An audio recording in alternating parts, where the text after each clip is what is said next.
මේ තුනේ සිට මෙහි දෙමළ මාධ්‍ය දේශනයේද ජවුප මහතා සම්බන්ධ වී පවත්වනවා ඇති. එමනම් මම කරුණාවෙන් ආරාධනා කරනවා අපේ නව අධ්‍යක්ෂ පාලන මාලිනී කුමාරයායි මහත්මියට මෙතන සිට මේ දේශනේ පවත්වාගෙන යාමට.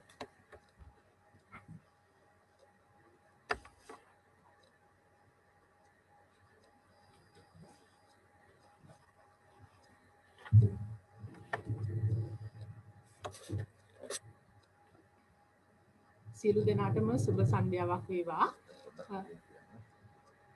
ඉතින් අපි උදේ පටන් ගත්ත වැඩසටහනේ මේ දෙවනි වැඩසටහන තමයි දැන් ආරම්භ වෙන්නේ.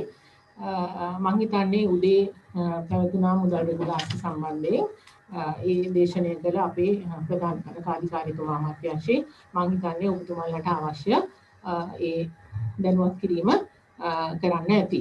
ඒ දැනුවත් කිරීම ඔයගොල්ලන් හොඳින් අහගන්න ඇති. දැන් අර ඉරාන් මහත්තයා කිව්වා වගේ අපි මේ සම්බන්ධයෙන් ඔබතුමාලට අවශ්‍ය පහසුකම් මගින් පසුවත් ඔබතුමාලට ඒ දේශනය ඇසීමට සලස්වනවා. ඉතින් ඇත්තම කිව්වොත්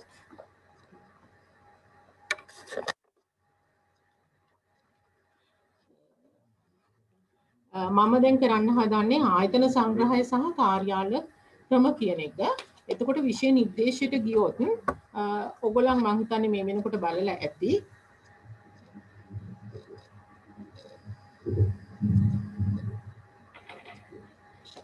මේ වෙනකොට බලලා ඇති විෂය නිර්දේශයේ තියෙන්නේ රජයේ කාර්යාලවල භාවිතා වන කාර්යාල ක්‍රම පිළිබඳ මූලික දැනුම හා එම දැනුම ප්‍රායෝගිකව භාවිතා කිරීමේ හැකියාවද රාජකාරී ලිපි ලේඛන මැනවින් අවබෝධ කොටගෙන පැහැදිලි හා සංක්ෂිප්ත සටහනක් මගින් තම අදහස් නිරීක්ෂණ නිශ්චිත අන්දමින් ඉදිරිපත් කිරීමේ හැකියාව සහ නියෝග අනුව ලිපියක් කෙටුම්පත් කිරීමේ හැකියාව පරීක්ෂා කරනවායි කියලා.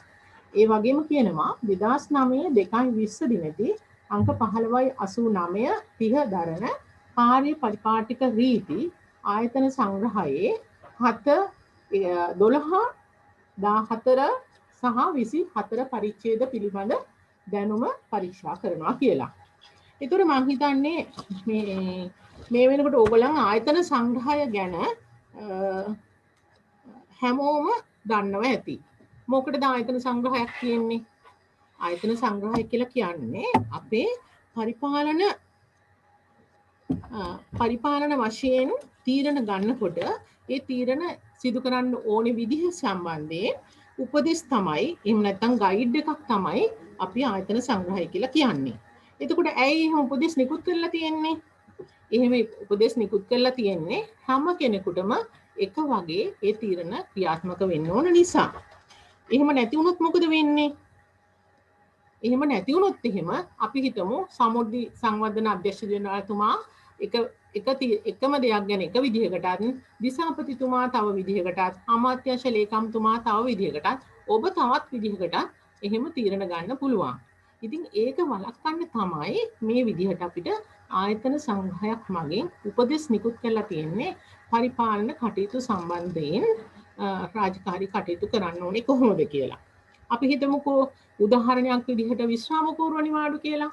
විශ්‍රාම පූර්ව නිවාඩු වලදී අපිට උපදෙස් දීලා තියෙන්නේ ඕනෑම පසුගිය වසර දෙකක විවේක නිවාඩු අපිට ලබා ගන්න පුළුවන් විශ්‍රාම පූර්ව නිවාඩු විදිහට තම පවත්නා වර්ෂයේදී Tamanට ඉතුරුව තියෙන විවේක නිවාඩුත් ඇතුළුව. නමුත් මේක එහෙම කියලා තියෙන නිසා අපිට පුළුවන් ඒ විදිහටම රාජකාරී වැඩ කටයුතු වලදී විශ්‍රාම පූර්ව නිවාඩු හැම කෙනෙකුටම දෙන්නේ ඒ විදිහට තමයි. නමුත් එහෙම ගයිඩ් එකක් තිබුණ නැත්නම් එහෙම තව කෙනෙකුට හිතෙන්න පුළුවන් තමන් මුළු ජීවිත කාලයේදීම රාජකාරී ජීවිත කාලයේදීම ඉතුරු කරගත් සම්පූර්ණ විවේක නිවාඩු මට හිමිනේ. ඒක නිසා මට මේක අදාළයි කියලා ඒක තව කෙනෙකුට ඉල්ලන්නත් පුළුවන්. තව එහෙම තීරණ දෙන කෙනෙකුට එහෙම තීරණයකට ඇවිල්ලා දෙන්නත් පුළුවන්. අන්න ඒ වගේ අවස්ථාවල ඇතිවනේ පරස්පර විරෝධීතාවය බැහැර කරන්න තමයි මේ වගේ අපිට ආයතන සංග්‍රහයකින් උපදෙස් දීලා තියෙන්නේ. එතකොට ඕගොල්ලන් කාර්ය පරිපාටික රීති ගැන දැනුවත්ද? මං හිතන්නේ ආයතන සංග්‍රහය ගැන ගොඩක් අය දන්නා වුණාට සමහර වෙලාවට කාර්ය පරිපාටික රීති කියන්නේ මොකක්ද කියලා දන්නේ නැතුව ඇති. කාර්ය පරිපාටික රීති කියලා කියන්නේ රාජ්‍ය සේවා කොමිෂන් සභාව විසින් නිකුත් කරපු උපදෙස් මාලාවක්. එතකොට එහෙම උපදෙස් මාලාවක් රාජ්‍ය සේවා කොමිෂන් සභාව නිකුත් කරේ රාජ්‍ය සේවා කොමිෂන් සභාවට තමයි රාජ්‍ය සේවකයන් සම්බන්ධයෙන් රාජ්‍ය නිලධාරීන් සම්බන්ධයෙන් සම්පූර්ණ බලතල තියෙන්නේ. පත්තියෙන් උසස්යෙන් විනය ඒ සියලු දේට අදාළව රාජ්‍ය සේවා කොමිෂන් සභාව තමයි තීරණ ගැනීමේ බලධාරීත්වය හිමි වෙලා තියෙන්නේ. ඒක නිසා තමයි ඒගොල්ලන් කාර්ය පරිපාටික රීති වලින් එහෙම උපදෙස් මාලාවක් නිකුත් කරේ. එතකොට දැනට ආයතන සංග්‍රහයේ තියෙන 1 සිට 6 දක්වා වන කරුණු පරිච්ඡේදවල සඳහන් කරුණු පිළිබඳව කාර්ය පරිපාටික රීති වලින් තමයි ක්‍රියාත්මක වෙන්නේ. එතකොට ආයතන සංග්‍රහයේම තිබුණාට කාර්ය පරිපාටික රීති වල තියෙන දේ තමයි ඒ ඡේදවලට අදාළව ක්‍රියාත්මක වෙන්නේ. එතකොට කාර්යාල ක්‍රමවල ගත්තොත් එහෙම කාර්යාල ක්‍රම සාමාන්‍යයෙන් අපේ කාර්යාලවල ඒ කටයුතු කරනකොට ක්‍රියාත්මක වෙන ක්‍රම විදි තියෙනවා. එක එක කාර්යාලවල සමහරට පොඩි වෙනස්කම් තියෙන්න පුළුවන්. නමුත් සෑම කාර්යාලයකම අර ඒ වගේම අර ගයිඩ් එක වගේම එකම විදිහට තමයි කාර්යාල ක්‍රමයක් ක්‍රියාත්මක වෙන්නේ. එහෙම මේ මූලික අදහසේ ඉඳගෙන මම තෝරගත්ත ඔයගලන්ට මේක ඔයගලන්ගේ පළවෙනි පරික්ෂා කඩෙන් පරීක්ෂණය. ඉතින් ඔයගලන්ට සිලබස් එකක් දීලා තියෙනවා. ඒ සිලබස් එකට අනුව ගත්තොත් මේ සියලු දේ ඔයගලන් විසින් දැනගත යුතුම දේවල් නෙවෙයි. සමහර දේවල් සමහර පරීක්ෂේදවල තියෙන ඒවා ඔයගලන්ගේ සර්විස් එකට අදාළ නැහැ. ඒක නිසා මම තෝරගත්තා පළමුවෙන්ම කාර්ය පරිපාටික රීති වලින් තුන්වෙනි පරිච්ඡේදයේ තියෙන්නේ පත් කිරීම. තුන්වෙනි පරිච්ඡේදයේ පත් කිරීම වලට ගත්තොත් එහෙම ඕගොල්ලන් මම මේ කියන පරිච්ඡේදවල ඒ සියලු කරුණු පොඩ්ඩක් අවධානයෙන් අහගන්න. ඒ අනුව පොඩ්ඩක් නැවතත් බලන්න මේ පරිච්ඡේද වලට ගිහිල්ලා මේ මම කියන පරිච්ඡේද ඕගොල්ලන්ට පුළුවන් ඩවුන්ලෝඩ් කරගන්න. ඊට අමතරව මම හිතන්නේ අමාත්‍ය මේ දෙපාර්තමේන්තුවෙනුත් ඔයගලන්ට මේ පහසුකම සලසයි ඔයගලන්ට ඒ ලැබෙන විදිහට. මොකද මේ කාර්ය පරිපාටික රීති වල තව ගොඩාක් දේවල් තියෙනවා. ඉතින් ඕගලන්ට අදාළ වෙන ටික විතරක් ඕගලන් දැනගත්තාම මේ වෙලාවේ ඇති කියලා මම හිතනවා. පස්සේ ඕගලන් ඒව පරිශීලනය කළා. මේ පස්සේ ඕගලන්ගේ වැඩිදුර දැන ගැනීමට ඒක සම්පූර්ණයෙන් බලාගත්තර කමක් නැහැ. ආයතන සංග්‍රහයත් ඒ වගේමයි. මොකද EB එකට දීලා තියෙන්නේ ඕගලන්ට සාමාන්‍යයෙන් අදාළ වෙන කරුණු ටිකක් විතරයි මේකේ පරීක්ෂා කරනවා කියලා. එතකොට අපි තුන්වෙනි පරීක්ෂේතර ගියොත් පත් කිරීම සම්බන්ධයෙන් ඔයගොල්ලන් දැනගන්න ඕන රාජ්‍ය සේවයට නිලධාරීන් පත් කිරීමේ බලය පැවරිලා තියෙන්නේ රාජ්‍ය සේවා කොමිෂන් සභාවට. එතකොට රාජ්‍ය සේවා කොමිෂන් සභාව විසින් යම් නිලධාරී කණ්ඩායම් යම් කොටස් සම්බන්ධයෙන් සමහර පත් කිරීම සම්බන්ධ බලතල පවරලා තියෙනවා කමිටුවකට. එතකොට උදාහරණයක් වශයෙන් ගත්තොත් එහෙම ලොකු විශාල සේවාවන් ඉන්න සම්බන්ධයෙන් රාජ්‍ය සේවා කොමිෂන් සභාවේ යම් කමිටු වලට පත් කරලා තියෙනවා. උදාහරණ වශයෙන් ගත්තොත් අධ්‍යාපනයට අදාළ පත් කිරීම ඒ වගේ සම්බන්ධයෙන් එතන තියෙනවා අධ්‍යාපන සේවා කමිටුවක් කියලා එකක්.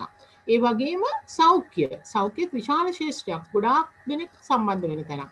ඒක නිසා සෞඛ්‍ය කමිටුවක් කියලා තවත් කමිටුවක් තියෙනවා. ඒ වගේම මොකද රාජ්‍ය සේවා කොමිෂන් සභාවට මේ මුළු ලංකාවෙම ඉන්න රාජ්‍ය සේවකයන් සම්බන්ධව සියලු දේ කරන්න බෑ. ඒක නිසා ඒගොල්ලන් යම් කොටස් වලට ඒගොල්ලන්ගේ බලතල ඒ ක්‍රියාත්මක කරන්න පවරලා තියෙනවා. එතකොට ඒ විදිහට ගත්තහම සමුද්ද සංවර්ධන නිලධාරීන් ඒ කියන්නේ ඕගොල්ලන්ගේ පත්වීම් බලතල සියල්ල පවරලා තියෙන්නේ කාටද? ඕගොල්ලන්ගේ දෙපාර්තමේන්තුවේ අධ්‍යක්ෂ ජනරාල්ට. එතකොට එහෙම වුණාම ඕගොල්ලන්ගේ එතකොට පත්වීම් මාරු කිරීම උසස් කිරීම මේ සියලු බලතල සිදු කරන්නේ අධ්‍යක්ෂ ජනරාල්තුමා විසින්. හැබැයි අධ්‍යක්ෂ ජනරාල්තුමාට ඕන විදිහට මේවා කරන්න බෑ. රාජ්‍ය සේවා කොමිෂන් සභාවේ තියෙන උපදෙස් වලට අනුව තමයි එහෙම කරන්න ඕනේ. එතකොට රාජ්‍ය සේවයට පත් කරන විදි තියෙනවා ගොඩක්.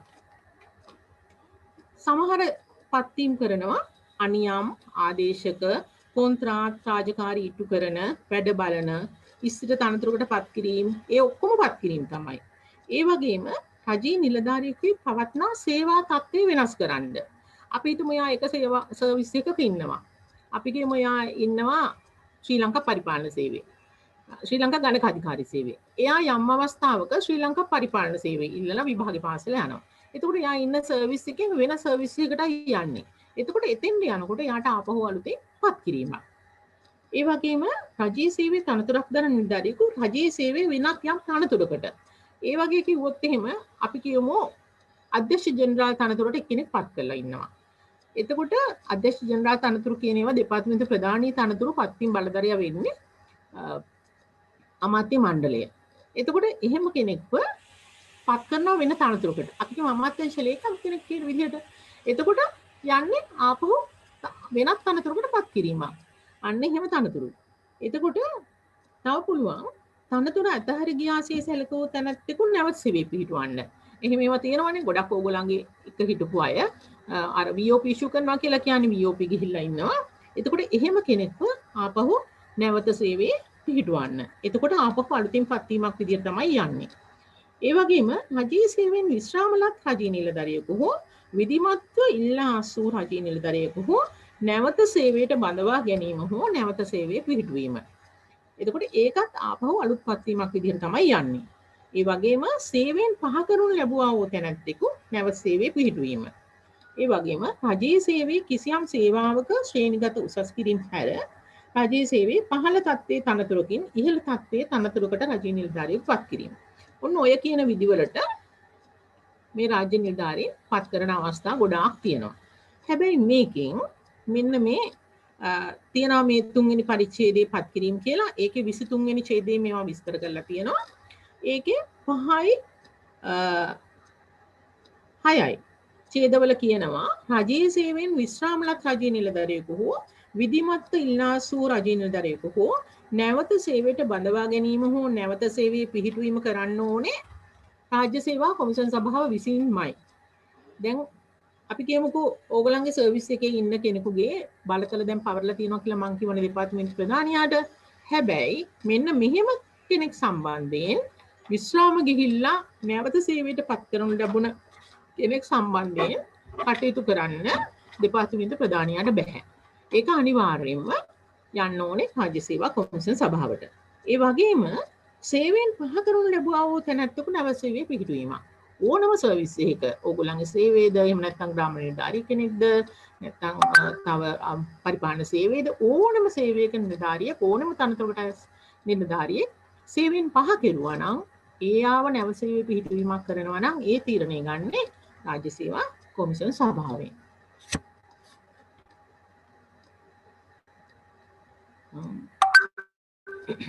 ඊට පස්සේ අපි බලමු තව මේකේ අපිට කියනවනේ මේ වැඩ බලන්න එහෙම පත් කරන්න පුළුවන් කියලා වැඩ බැලීමේ පත් කිරීම. මම මේ තෝරගෙන තියෙන්නේ ඕගොල්ලන්ට අදාළ වෙන ඒවා ගෙන් තමයි මම මේ ඕගොල්ලන්ට මේ දේශනේ කරන්නේ. මොකද අනිත් හැම එකක්ම නිකන් ඕගොල්ලන්ට දාලා නිකන් අනවශ්‍ය දේවල් ඕගොල්ලන්ට මේ වෙලාවේ පොඩි කාලයක් තියෙන්නේ. ඒ වෙලාවේ ඕගොල්ලන්ගේ ඔළුවට දාලා ඔක්කොම උල් කරන්න නෙවෙයි. ඕගොල්ලන්ට මේකෙන් කොහොම හරි සමත් වෙන්න කටයුතු කරන්න තමයි අපි මේ ක්‍රියාදාමය කරන්නේ ඇත්තටම. ඉතින් ඒක නිසා ඔයගලන්ට අවශ්‍ය වෙයි කියලා හිතන ඒවම තමයි මම ලෑස්ති කරේ ඔයගලන්ට දැනුවත් කරන්න. එතකොට අපි කියමුකෝ වැඩ බැලීම හෝ රාජකාරී ඉටු කිරීමකදී දැන් පත් කිරීමක් කරන්න කියලා මෙතන තියෙනවනේ. ඒ ඇරෙන්න අනිත් දැන් මම කිව්වනේ දැන් මුලදී අවස්ථාවල් ටිකක්. ඒ හැම අවස්ථාවකම පත් කිරීම කරන්න ඕනේ පවත්නා සේවා ව්‍යවස්ථාවක හෝ බඳවා ගැනීම පරිපාටියේ තියෙන විධිවිධාන වලට අනුව විතරයි. එහෙම නැතුව කිසිම තනතුරකට පත් කිරීමක් කරන්න බෑ. හැබැයි වැඩ බලන්න තනතුරක වැඩ බලන්න හරි රාජකාරී ඉටු කරන්න හරි ඕනම දෙයක් කරන්න අර රාජ්‍ය සේවා කොමිෂන් සභාවට තිබුණු බලය පවරපු අභිනියෝජනය කරපු බලධාරියාට පුළුවන් වෙනවා. ඒ කියන්නේ ඒක ඇත්තටම අභ්‍යන්තර වැඩපිළිවෙලක් විදිහටයි වැඩ බැලීමේ පත්වීමක් හරි රාජකාරී ඉටු කිරීමේ පත්වීමක් හරි සිදු කරන්නේ. ඒ ඇරෙන්න අනිත් සියලුම පත්වීම් කරන්න ඕන මේ විදිහට මේ තියෙන සියලුම පත්වීම් අර සේවා ව්‍යවස්ථාවක හරි බඳවා ගැනීම පරිපාටියක හරි තියෙන විධිවිධාන වලට අනුව. එතකොට අපි එතනින් ගියොත් එහෙම මොකද්ද මේ සේවා ව්‍යවස්ථාවක් බඳවා ගැනීම පරිපාටියක් කියලා කියන්නේ? සේවා ව්‍යවස්ථාවක් කියලා කියන්නේ සෑම සේවාවකටම තියෙනවා සේවා ව්‍යවස්ථාවක් කියලා.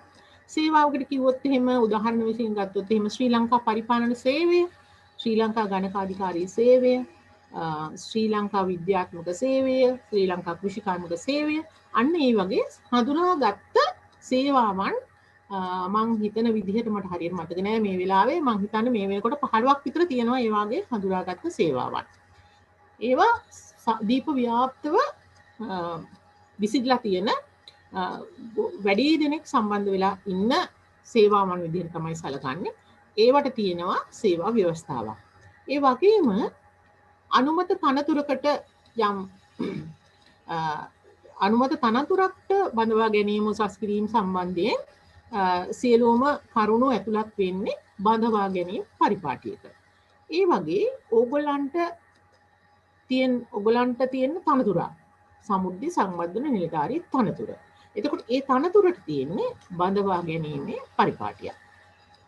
එතකොට අපි බැලුවොත් එහෙම මේ සේවා ව්‍යවස්ථාවේ බඳවා ගැනීම පරිපාටිය දෙකේම සාමාන්‍ය මූලික කරුණු එකයි.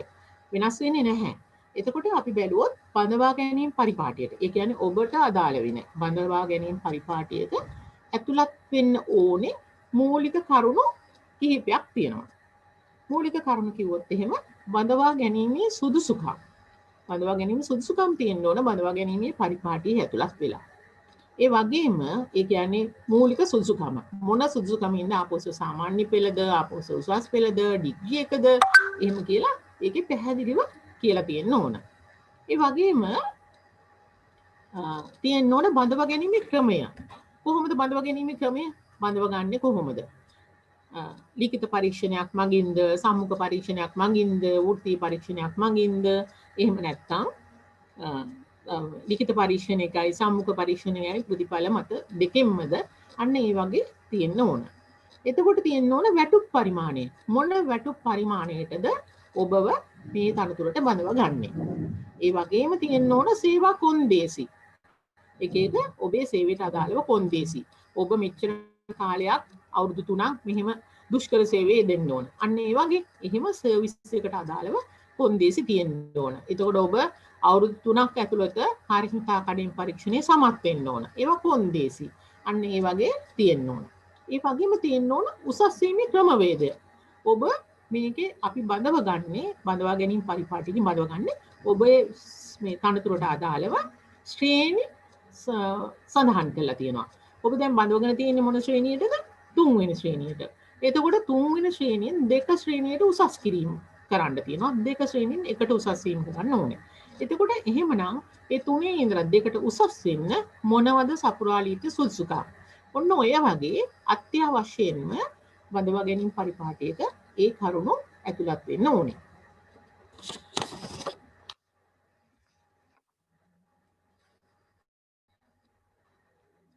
එතකොට දැන් මේ විදිහට බඳවා ගැනීමේ ක්‍රම මම දැන් කිව්වනේ ලිඛිත පරීක්ෂණයක ප්‍රතිඵල මත, වෘත්තීය පරීක්ෂණයක ප්‍රතිඵල මත, සම්මුඛ පරීක්ෂණ එහෙම. ඒ කොහොම වුණත් දැන් රාජ්‍ය සේවයේ බඳවා ගන්න ක්‍රමය තමයි මේ මොන එකෙන් ගත්තන් යම් කිසි ලකුණු දීමේ පරිපාටියකට අනුව තමයි මේ කටයුතු සිද්ධ වෙන්නේ. එතකොට ඒ ලකුණු වල ලබා ගන්න ලකුණු වල කුසලතා අනුපිළිවෙලින් තමයි මේ තනතුරු වලට බඳවා ගැනීම කරන්නේ.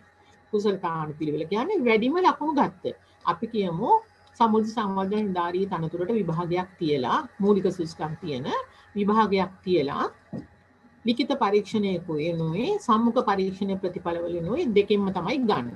ඒ ගන්නකොට ලිඛිත පරීක්ෂණයේ ප්‍රතිඵලයි සම්මුඛ පරීක්ෂණයේ ප්‍රතිඵලයි දෙකම එකතු කරලා ඒකේ හදනවා මෙරිට් ලිස්ට් එකක්. ඒ කියන්නේ ලකුණු වැඩිම ඉඳලා අඩුවටම ගන්න කෙනාගේ දක්වා ලිස්ට් එක හරි ගස්සලා ඊට පස්සේ බලනවා පුරාපාඩු කීයක් තියෙනවද කියලා. අපි කියමු 1000ක් ඉල්ලුම් කරලා පුරාපාඩු තියෙන්නේ 100ක් නම් අර මුල ඉඳලා පෙළ ගස්සනවා කුසලතා අනුපිළිවෙලට. ඒතර මුල ඉන්න 100 තමයි ගන්න. ඒක තමයි කුසලතා අනුපිළිවෙල අනුව ගන්නවා කියලා කියන්නේ. එතකොට මම හිතන්නේ දැන් එතන පත් කිරීම සම්බන්ධව පැහැදිලි කියලා. ඊට පස්සේ අපි ගියොත් එහෙම පත්වීමක් කරලා පත්වීම් ලිපියක් ඕගලන්ට නිකුත් කරනවා. පත්වීම් ලිපියක කෙටුම් පොතක් ඕගලන්ට බලා ගන්න පුළුවන්. ඕගලන් ගිහිල්ලා ඕගලන් ගාව පත්වීම් ලියුමක් තියෙනවානේ. ඕගලන්ගේ පත්වීමක් පත්වීම් ලිපි දැකලා තියෙනවද? පත්වීම් ලිපි සඳහන් තියෙනවා කියවලා තියෙනවද? අද ගෙදර ගිහිල්ලා පත්වීම් ලිපි අරගෙන හොඳට කියවන්න. අපි සාමාන්‍යයෙන් ඕක පත්වීම් ලියුම හම්බුණා හරි ගියා ගිහිල්ලා වැඩ බාරගත්තා ඊට පස්සේ ඉතින් ඕක ගෙදර ගිහිල්ලා ෆයිල් එකට දාලා පරිස්සම් කරලා තියලා තියෙනවා ඇති. නමුත් ඕකේ තියෙන කරුණු හුඟක් දෙනෙක් කියවනවා අඩුයි. හරිද? එතකොට පත්වීම් ලියුමක අනිවාර්යෙන්ම තිබිය යුතු ඇතුළත් විය යුතු කරුණු කිහිපයක් තියෙනවා. අද ගෙදර ගිහිල්ලා බලන්න. ඇතුළත් වෙලා තියනවාද කියලා. මොනවද තියෙන්න ඕන? පත් කරනු ලබන ආයතනය. පත් කරනු ලබන ආයතනයේ නම තියෙන්න ඕන. එතකොට ඔබ සමෘද්ධි සංවර්ධන දෙපාර්තමේන්තුවේ කියලා ඇති. ඊට පස්සේ පත් කරනු ලබන තනතුර. එතකොට ඔබ සමෘද්ධි සංවර්ධන දෙපාර්තමේන්තුවේ සමෘද්ධි සංවර්ධන නිලධාරී තනතුරට පත් කිරීම කියලා තියෙන්න ඕන. එහෙමනම් ඒ දෙක අනිවාර්යයි. ඒ වගේම තියෙන්න ඕන පත් කරනු ලබන දිනය. එහෙම නැත්නම් ක්‍රියාත්මක වෙන දිනය. ඒ වගේම තියෙන්න ඕන පරිවාස කාලය. එහෙම නැත්නම් වැඩ බැලීමේ කාලය. ඒ වගේම වැටුප් ක්‍රමය. ඔබ මොන වැටුප් ක්‍රමයකටද මේකට බඳව ගන්න කියලා. ඒ වගේම පත්වීම බාර ගන්නා දිනේදී බාර දිය යුතු ලිපි ලේඛන. ඔන්න ඔය ටික අනිවාර්යයෙන්ම පත්වීම් ලියුමක ඇතුළත් වෙන්න ඕනේ. එතකොට ඔයගොල්ලන් දන්නවද පත්වීමක් ක්‍රියාත්මක වන දිනය වෙන්නේ කවදද කියලා? පත්වීම් ලියුමේ මොන දිනේ දාලා තිබුණා වුණත් පත්වීමක් ක්‍රියාත්මක වෙන්නේ ඔබ ඒ තනතුරේ රාජකාරී බාරගත්ත දිනය. මොකද අපි හිතමුකෝ යම් කෙනෙකුට පත්වීම් ලියුමක් දීලා තියෙනවා ඔබ 2021 ජනවාරි 1 වෙනි දින සිට පහරි තනතුරකට පත් කරනවා කියලා. එයාට ලියුම යනවා. ජනවාරි 1 වෙනිදා එක්කෙනෙකුට හම්බ වෙනවා. ජනවාරි 2 වෙනිදා තව එක්කෙනෙකුට ලියුම හම්බ වෙන්නේ. තව එක්කෙනෙකුට 3 වෙනිදා හම්බ වෙනවා. එහෙම වුණාම ඒ 3 දෙනා රාජකාරී බාර ගන්න යන්නේ සමහරට දවස් 3ක. එතකොට අර පළවෙනිදා ඉඳලා මේ ක්‍රියාත්මක වෙනවා කියලා දාලා තිබුණා වුණත් එයා ඔෆිස් එකට ගිහිල්ලා ඒ රාජකාරිය බාරගත්ත දවසේ ඉඳලා තමයි ඒ පත්වීම ක්‍රියාත්මක වෙන්නේ. එතකොට අපි ගියොත් කාර්ය පරිපාටික රීතිවල 8 වෙනි පරිච්ඡේදයට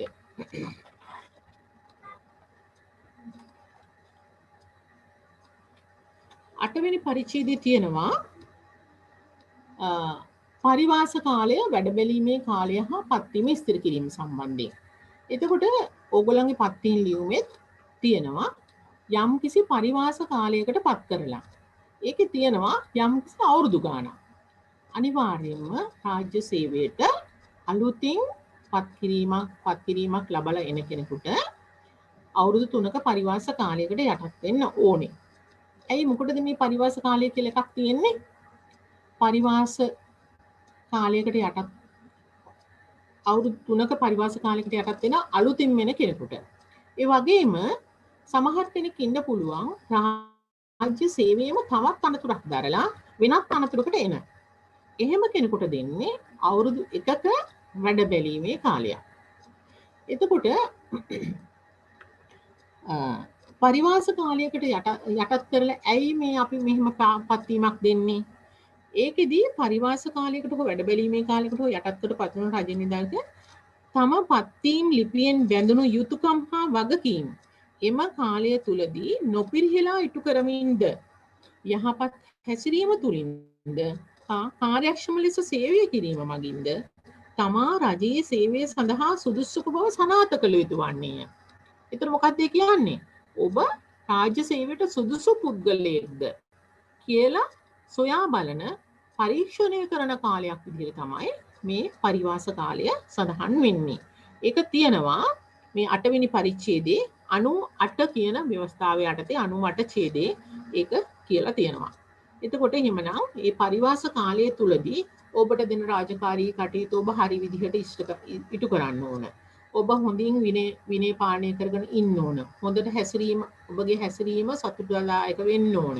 එතකොට ඉහළ නිලධාරීන් විසින් පවරනු ලබන රාජකාරී කටයුතු කාර්යක්ෂම ඉටු කරන්න ඕනේ. ඒ වගේ ඔබගේ වැඩ හා හැසිරීම හොඳින් සතුටුදායක මට්ටමින් ඉටු කෙරුවොත් තමයි ඔබ පරිවාස කාලයේ අවසානයේදී ඔබට ඔබගේ සේවය ස්ථිර කරන්න ඕනේ. සේවය ස්ථිර කරන්න මේ පරිවාස කාලයේ හොඳ සේවයක් ලබා දීලා තියෙන්න ඕන. ඒ වගේම ඒ කාලය තුලදී සමත් විය යුතු කාර්යක්ෂමතා කඩයිම විභාග සමත් වෙන්න ඕන.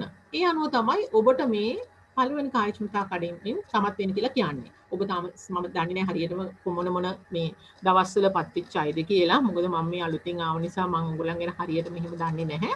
ඉතින් එහෙම ඒ ඕගොල්ලන් ඒ ආව දවසේ ඉඳලා අවුරුදු 3ක් ඇතුළත පරිවාස කාලයක් තියෙනවා. පරිවාස කාලයේදී අවසානයේදී සේවය විස්තර කරන්න ඕන. සේවය විස්තර කරන්න ඕනේ කොන්දේසි තියෙනවා. එතකොට ඒ කොන්දේසියෙන් එකක් තමයි මේ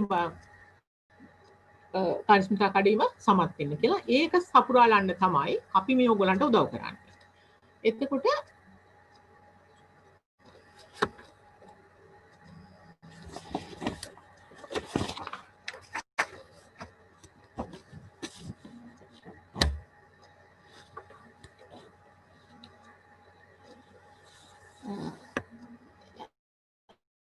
ඊට පස්සේ අපි කතා කරුවොත් තියෙනවා 9 වෙනි පරිච්ඡේදය. 9 වෙනි පරිච්ඡේදය ගැන කතා කරොත් ඒකෙත් කියන්නේ වැඩ බැලීමේ පත්කිරීම. තනතුරක වැඩ බැලීම සඳහා හෝ රාජකාරී ඉටු කිරීම සඳහා කරනු ලබන පත්කිරීම. මොකද වැඩ බැලීමේ පත්කිරීමක් කියලා කියන්නේ? යම් කිසි පුරප්පාඩු වෙච්ච තනතුරක ඒ තනතුරේ රාජකාරී ඉටු කරන්න වෙනත් නිලධාරියෙක් පත් කරනවා. ඇයි එහෙම කරන්නේ? ඒ තනතුරේ රාජකාරී අඛණ්ඩව කරගෙන යා යුතු නිසා. සේවා අවශ්‍යතාවය මත තමයි එහෙම තනතුරක වැඩ බැලීමට පත් කරන්නේ. මම ඒක තෝරගත්තේ මම දන්නවා ගොඩක් ග්‍රාම නිලධාරී වසම් වල මේ වෙනකොට ගොඩක් දැන් පුරප්පාඩුයි. එතකොට මම හිතන්නේ මෙහෙම උපදෙස් දුන්නා යම් නිර්ණායක පදනම් කරගෙන මේ පුරප්පාඩු තනතුරු වලට වැඩ බැලීම් කරන්න. ඒතකොට වැඩ බැලීම් කරනකොට වැඩ බැලීමේ පත්වීමක් කරන්න ඕනේ පත් කිරීමේ බලධාරියා. එතකොට කවුද ඕගොල්ලන්ගේ සර්විස් එකේ එහෙම පුරප්පාඩු තනතුරකට පත් කිරීමක් වැඩ බැලීමේ පත් කිරීමක් කරනවා නම් ඒ වැඩ බැලීමේ පත් කිරීම කරන්න ඕන බලධාරියා වෙන්නේ අධ්‍යක්ෂ ජනරාල්තුමා. එතකොට එහෙම වැඩ බැලීමක් නිකන් තිබ්බට බෑ. වැඩ බැලීමක් කරන්න අවසරය දීලා ඒ අනුව පත්ති නියමකුත් නිකුත් කරලා තියෙන්න ඕනේ අදාළ පත් කිරීම බලධාරියා විසින්. එතකොට එහෙම වැඩ බැලීමක් කරන්න පුළුවන් අවස්ථා තියෙනවා. අවස්ථා කිහිපයක් තියෙනවා. එකක් තමයි අනුමත තනතුරක පුරප්පාඩුවක් පවතින අවස්ථාවක. දැන් ඕගොල්ලන්ගේ වසම් වල තියෙන පුරප්පාඩු. හැබැයි අනුමත තනතුරක. මම දන්න විදිහට මෙහි සමහර තියෙනවා තනතුරු තියෙන තැන් තියෙනවා සමහර වසම් වලට තාම තනතුරු අනුමත වෙලා නැහැ. ඒ කියන්නේ මුලින්ම අනුමත වෙච්චේ වැරෙන්න. දැන් ඉස්සරහදී තමයි අලුතින් කාඩර් එක අනුමත කරන්න යවන්නේ. එතකොට එහෙම අනුමත තනතුරකට විතරයි වැඩ බැලීමේ පත්කිරීමක් කරන්න පුළුවන් වෙන්නේ.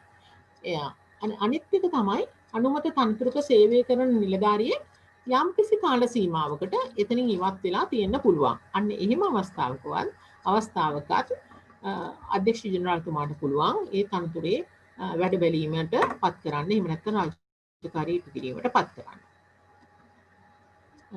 ඊට පස්සේ අපි ගත්තොත් 10 වෙනි පරිච්ඡේදයේ 10 වෙනි පරිච්ඡේදයේ තියෙනවා කාර්යක්ෂමතා කඩයිම. එතකොට කාර්යක්ෂමතා කඩයිම මොකටද දැන් මගේ ඉස්සලා කියපු කරුණ වලින් ඔයගලන්ට පැහැදිලි වෙන්න ඇති. කාර්යක්ෂමතා කඩයිමක් සමත් වීමේ අවශ්‍යතාවය තියෙන එකක් තමයි පත්වීම ඉස්තිර කරන්න. අනිත් එක තමයි ඉහළ තනතුරකට උසස් කරන්න. ඉහළ තනතුර උසස් කරන්න යනකොට අපි බලනවා කාර්යක්ෂමතා කඩයිම. දැන් ඔයගලන්ගේ 3 වෙනි ශ්‍රේණියෙන් 2ට යනකොටත් කාර්යක්ෂමතා කඩයිමක් තියෙනවා. 2 ශ්‍රේණියෙන් 1ට උසස් වෙනකොටත් කාර්යක්ෂමතා කඩයිමක් තියෙනවා. ඒක නිසා පළවෙනි එක එනවා පත්වීම ඉස්තිර කරන්න, ඊට පස්සේ යනවා ඉහළ තනතුරට උසස් කරන්න. ඒ වගේම කිසියම් නිශ්චිත වැටුප් පියවරක් ඉක්මවා යාම සඳහා ඕගොල්ලන්ගේ පත්වීම ලිපියේ 9 වෙනි ඡේදය බලන්න. ඒ 9 වෙනි ඡේදයේ ඇතේ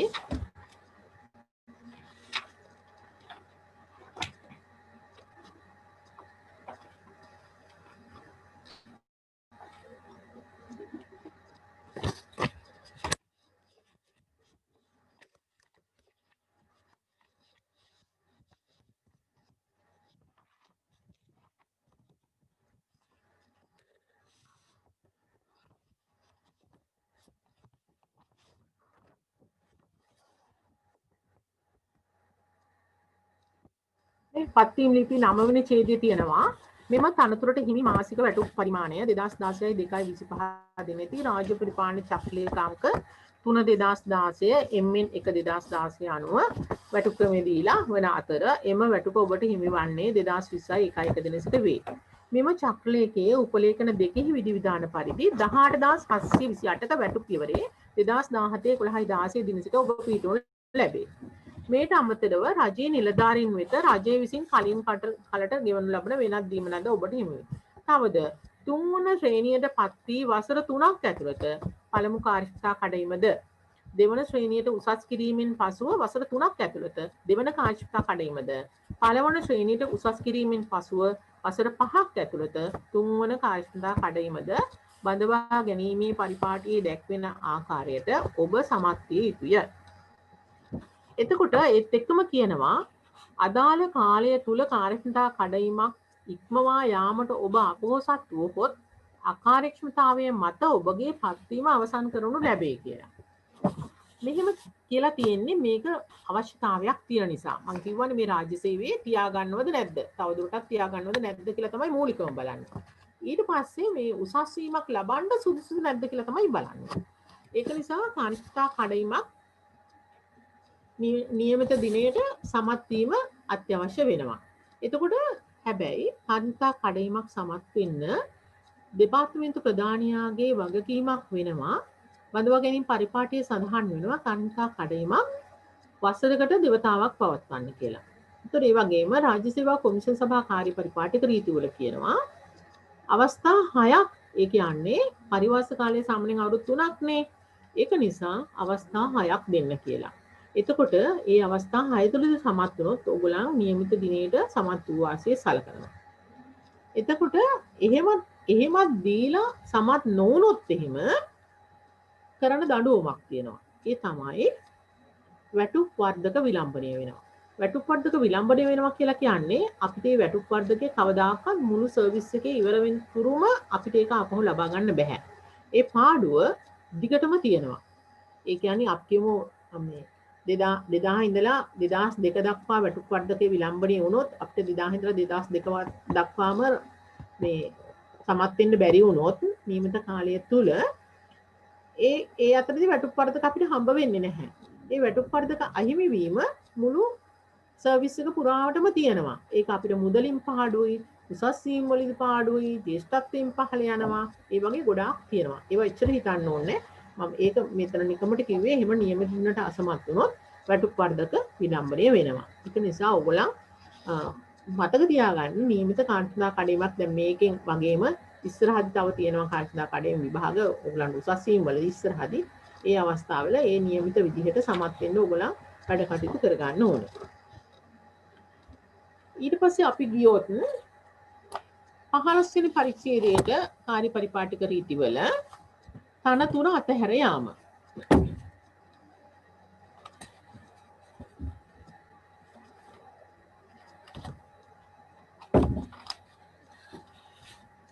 මොකක්ද අපි මේ තනතුර අතහැර යාම කියලා කියන්නේ?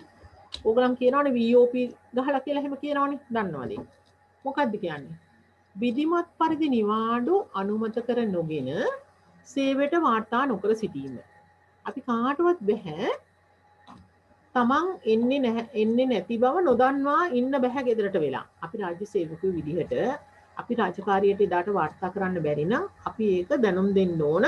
කොච්චර කාලයක් තුලදද? පැය 24ක් ඇතුළත. පැය 24ක් ඇතුළත රාජකාරියට වාර්තා කරන්න බැරි බව අපි දෙපාර්තමේන්තු ප්‍රධානියට හෝ අපේ අදාළ ඉමීඩියට් මේ අධීක්ෂණ නිලධාරියා වෙත නොදැන්වොත් උට පුළුවන් ඔබ සේවය අතහැර ගිය නිලධාරියෙකු ලෙස සලකන්න. එහෙම සැලකුවොත් යම් හේතුවක් නිසා මාස 3ක කාලයක් ඇතුළත ඔහුට පුළුවන් වෙනවා විනය බලධරයා වෙත අභියාචනයක් ඉදිරිපත් කරලා ඒකට සාධාරණ හේතු ඉදිරිපත් කරලා තිබුණොත් විනය බලධරයා කියන්නේ ඔයගලගේ පත්වීම් බලධරයම තමයි. එතකොට ඒ කියන්නේ අධ්‍යක්ෂ ජෙනරාල්ට ඒ සාධාරණ කරුණක් නිසා නම් සේවය අතහැර ගියේ එහෙම නැවත සේවයේ ලබා දෙන්න.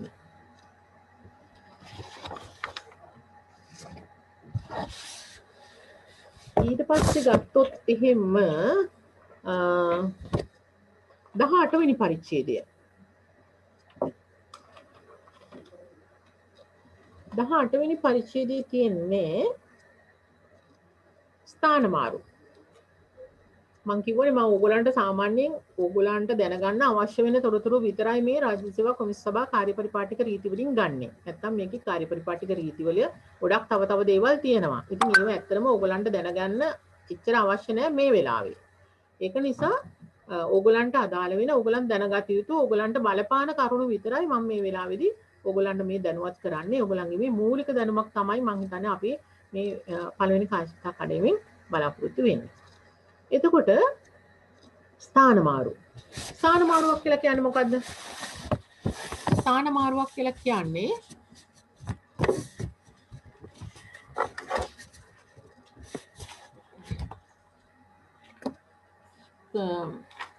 තමා දරන තනතුර හා සමාන තනතුරකින් තමා දරන ශ්‍රේණිය හා සමාන ශ්‍රේණියකින් තමන් ඉන්න තැනින් තවත් තැනකට ස්ථාන මාරුවක්. එතකොට දැන් මම තුන්වෙනි ශ්‍රේණියේ ඉන්නවා නම් දෙවෙනි ශ්‍රේණියේ තනතුරකට හරි එහෙම නැත්නම් පළවෙනි ශ්‍රේණියේ තනතුරකට හරි ස්ථාන මාරු කරන්න බෑ. එතකොට මේ සමානව සලකන එකකට තමයි මාරු කරන්න පුළුවන් වෙන්නේ. දැන් ඔයගොල්ලන්ගේ සර්විස් එක ගත්තොත් මේවා ඒකාබද්ධ නිර්ධාර සංඛ්‍යාවක් විදිහට සලකන නිසා මේ එහෙම ගැටලුවක් වෙන්නේ නැහැ. එහෙම නැත්නම් සමාන තනතුරකට විතරයි මාරු වීමක් කරන්න පුළුවන් වෙන්නේ. ඔයගොල්ලන්ගේ දැන් බඳවා ගැනීම පරිපාටිය අනුව කියලා තියෙනවා 3 2 1 ශ්‍රේණි ඔක්කොම ඒකාබද්ධ නිර්ධාර සංඛ්‍යාවක් විදිහට සලකනවා කියලා. ඒ කියන්නේ එහෙම කියලා තිබුණොත් එහෙම ඒ ඕනම එක ශ්‍රේණියේ නිලධාරියෙක් ඉන්න තැනකට තුන්වෙනි ශ්‍රේණියේ කෙනෙකුත් පත් කිරීමක් කරන්න පුළුවන්, ස්ථාන මාරු වීමක් කරන්න පුළුවන්. එතකොට මේ අපි මේ ස්ථාන මාරු කරන අරමුණ ඕගොල්ලන් දන්නවද මොනවද කියලා? අරමුණු ගැන මේකේ කියනවා ස්ථාන මාරු සම්බන්ධයෙන් කාර්යපරිපාටික රීතිවල 195 කියනවා මේකේ එකක් හෝ ඉන් කිහිපයක් සපුර ගන්න තමයි දෙපාර්තමේන්තු ප්‍රධානීකු විසින් මාරුවීමක් කරන්නේ. ආයතනයක පවත්නා පුරප්පාඩුවක් පිරවීමට. ඒ වගේම ආයතනයක පරිපාලන අවශ්‍යතා සපුරා ගැනීමට. අතර පුරප්පාඩුවක් පුරවන්නත් පරිපාලන අවශ්‍යතා සපුරාලන්නත් ආයතනයේ කාර්යක්ෂමතාව හා ඵලදායීත්වය ප්‍රවර්ධනය කරන්න. ඒ ඔක්කොම ආයතනයේ අවශ්‍යතාවන් වලට කරන දේවල්. ඒ වගේම විනයානුකූල ක්‍රියාවලියක අවශ්‍යතා ඉටු කරන්න. සමහර අපි කියමු යම් තැනක මේ විනය විරෝධී කටයුත්තක් කරපු කෙනෙක් ඉන්නවා. එයාව එතන තිබ්බොත් එයා පරීක්ෂණයට බාධා වෙන්න පුළුවන්. එහෙම වෙලාවටත් එයා ඉන්න තැනින් අපි ස්ථාන මාරු කරනවා. එතකොට ඒ විනය ඊට පස්සේ ඒ විනය ක්‍රියාමාර්ග ගැන පරීක්ෂණය පවත්වන තමයි ඒ වගේ අවස්ථාවල කරන්නේ. එහෙම නැත්නම් විනය නියෝගයක් ක්‍රියාත්මක කරන්න ස්ථාන මාරු කරනවා. ඒ කියන්නේ විනය පරීක්ෂණය අවසන් වෙලා විනය නියෝගයේ අන්තිමට තීරණය කරනවා ස්ථාන මාරු කරන්න ඕන මෙයා ඉන්න තැනින් කියලා. අන්න ඒ අවස්ථාව වලට වගේම තව තියෙනවා සමහර නිලධාරීන් ඉන්නවා මේ එයාට වෙන එයා ඉන්න ශේෂ්ත්‍රය නෙවෙයි වෙන ශේෂ්ත්‍රයක අත්දැකීම් ලබා ගන්න උනහම ඒ අවශ්‍යතාවය ඉෂ්ට කරලා දෙන්න අවස්ථාවක් සලසලා දෙන්නත් මාරුවීම් කරනවා. ඒ වගේම එයාගේ තියෙන වෘත්තීය සංවර්ධනයට හා හැකියාවන් ප්‍රවර්ධනයට අවස්ථාවක් සලසා දෙන්න ඒක අපිට ඔප්පු කර ගන්න පුළුවන් නම් එහෙම අවස්ථාවකත් එයා ඉල්ලපුවාම එහෙම ස්ථාන මාරු කරනවා. ඒ වගේම නිලධාරියාගේ පෞද්ගලික දුෂ්කරතාවයන්ට සහන සලසා දෙන්නත් මේ ස්ථාන මාරුවීම් කරනවා. ඊතර මේ ස්ථාන මාරුවීම් කරන ක්‍රම කොහොමද? ඔයගොල්ලන් දන්නෝනේ ස්ථාන මාරුවීම් කරන ක්‍රම තියෙනවා. අපිට හිතපු ගමන් හිතන තැන් වලට එහෙම යන්න බෑ. එකක් තමයි ඒක තියෙනවා 196 වාර්ෂිකව කරනු ලබන ස්ථාන මාරු. ඔයගොල්ලන් දන්නෝනේ වාර්ෂික ස්ථාන මාරුවට ආයුධම් පත්‍ර කැඳවනවා. ආයුධම් පත්‍ර කැඳවලා ඊට පස්සේ මාරු මණ්ඩලයක් මගින් ඒවා තීරණය කරලා ඒ මාරුවීම් දෙනවා. ඒ වගේම සේවා අවශ්‍යතාවය මත කරනු ලබන ස්ථාන මාරු. අර අතන කිව්වා වගේ සේවා අවශ්‍යතාවයට අපි හිතුවොත් එහෙම යාගේ සේවය එයා ඉන්න තැනට වැඩිය වෙනත් තැනකට අවශ්‍යමයි. නමුත් එතෙන්ද දාන්න වෙන කෙනෙක් නැහැ. අන්න එතකොට දෙපාර්තමේන්තු ප්‍රධානියාට පුළුවන් එයාව ඒ අවශ්‍ය තැනට මාරු කරන්න. ඒ වගේම විනය හේතු මත කරන ස්ථාන මාරු. අර මම ඉස්සෙල්ලා කිව්වා වගේ විනය කරුණක් සම්බන්ධයෙන් විනය නියෝගයක් පිට හරි එහෙම ස්ථාන මාරු කරනවා. ඒ වගේම රජයේ නිලධාරියන්ගේ ඉල්ලීම මත කරනු ලබන අන්‍යෝන්‍ය ස්ථාන මාරු. මොකද අන්‍යෝන්‍ය ස්ථාන මාරු කියන්නේ දෙන්නෙක් කැමැත්තෙන් ඔයා එහාට යන්න මෙයා මෙහාට එන්න ඒ වගේ කැමැත්තෙන් ඒක රාජකාරියේ කාර්යාලයට බාධාවක් නොවන විදිහක් තියෙනවා නම් එහෙම දේවල් වලට ස්ථාන මාරුවේ කරනවා.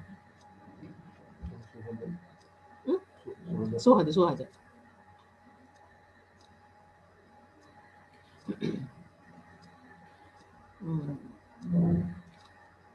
එතකොට මේ මම ඇත්තටම දැන් මේ මොනවද මේ කාර්ය පරිපාටික රීති වලින් ඔන්න ඔය කොටස් තමයි මගේ නම් ඕගොල්ලන්ට අවශ්‍යයි කියලා හැඟුණු ටිකක් තමයි ඒ.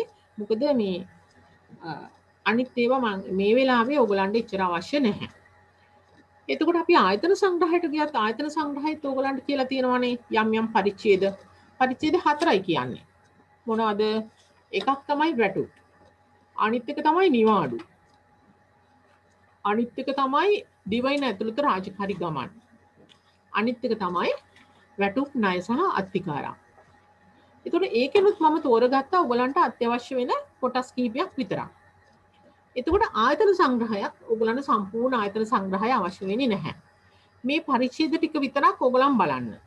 ඒ පරිච්ඡේද වලිනොත් මේ මූලික කරුණු තියෙන ටික විතරක් බැලුවහම හොඳටම ඇති. මේකත් ආයතන සංග්‍රහයත් ඔයගලන් ඩවුන්ලෝඩ් කරගන්න පුළුවන්.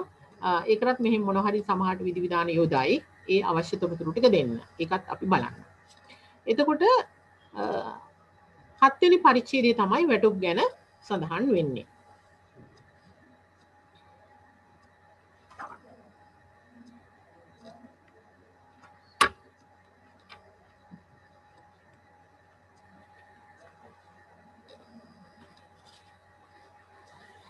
එතකොට වැටුප් ගැන දැන් ඕගලන්ට පත්තින් නියුමෙම දීලා තියෙනවානේ වැටුප් පරිමාණයක් ඕගලන්ට. ඕගලන් ඒ වැටුප් පරිමාණය ගැන කිව්වොත් එහෙම සංකේතාත්මකව දීලා තියෙනවා වැටුප් කේතය කියලා කියනවා. ඒතර ඕගලන්ට දීලා තියෙනවා MN 1 කියන එක කේතේ විදිහට. අපි කියමුකෝ ඒකේ වැටුප් පරිමාණය මුල් පත්වීමේදී ඕගලන්ට ලැබෙන වැටුප තමයි මුල් පත්වීමේදී ගෙවනු ලබන්නේ ආරම්භක වැටුප. ආරම්භක වැටුප් පියවර තමයි ඕගලන්ට මුල් පත්වීමේදී ලැබෙන්නේ. එතකොට ඊට පස්සේ අපි ක්‍රමක්‍රමයෙන් යනවා වැටුප් වර්ධක වලට. වැටුප් වර්ධක කියලා කියන්නේ මොනවද?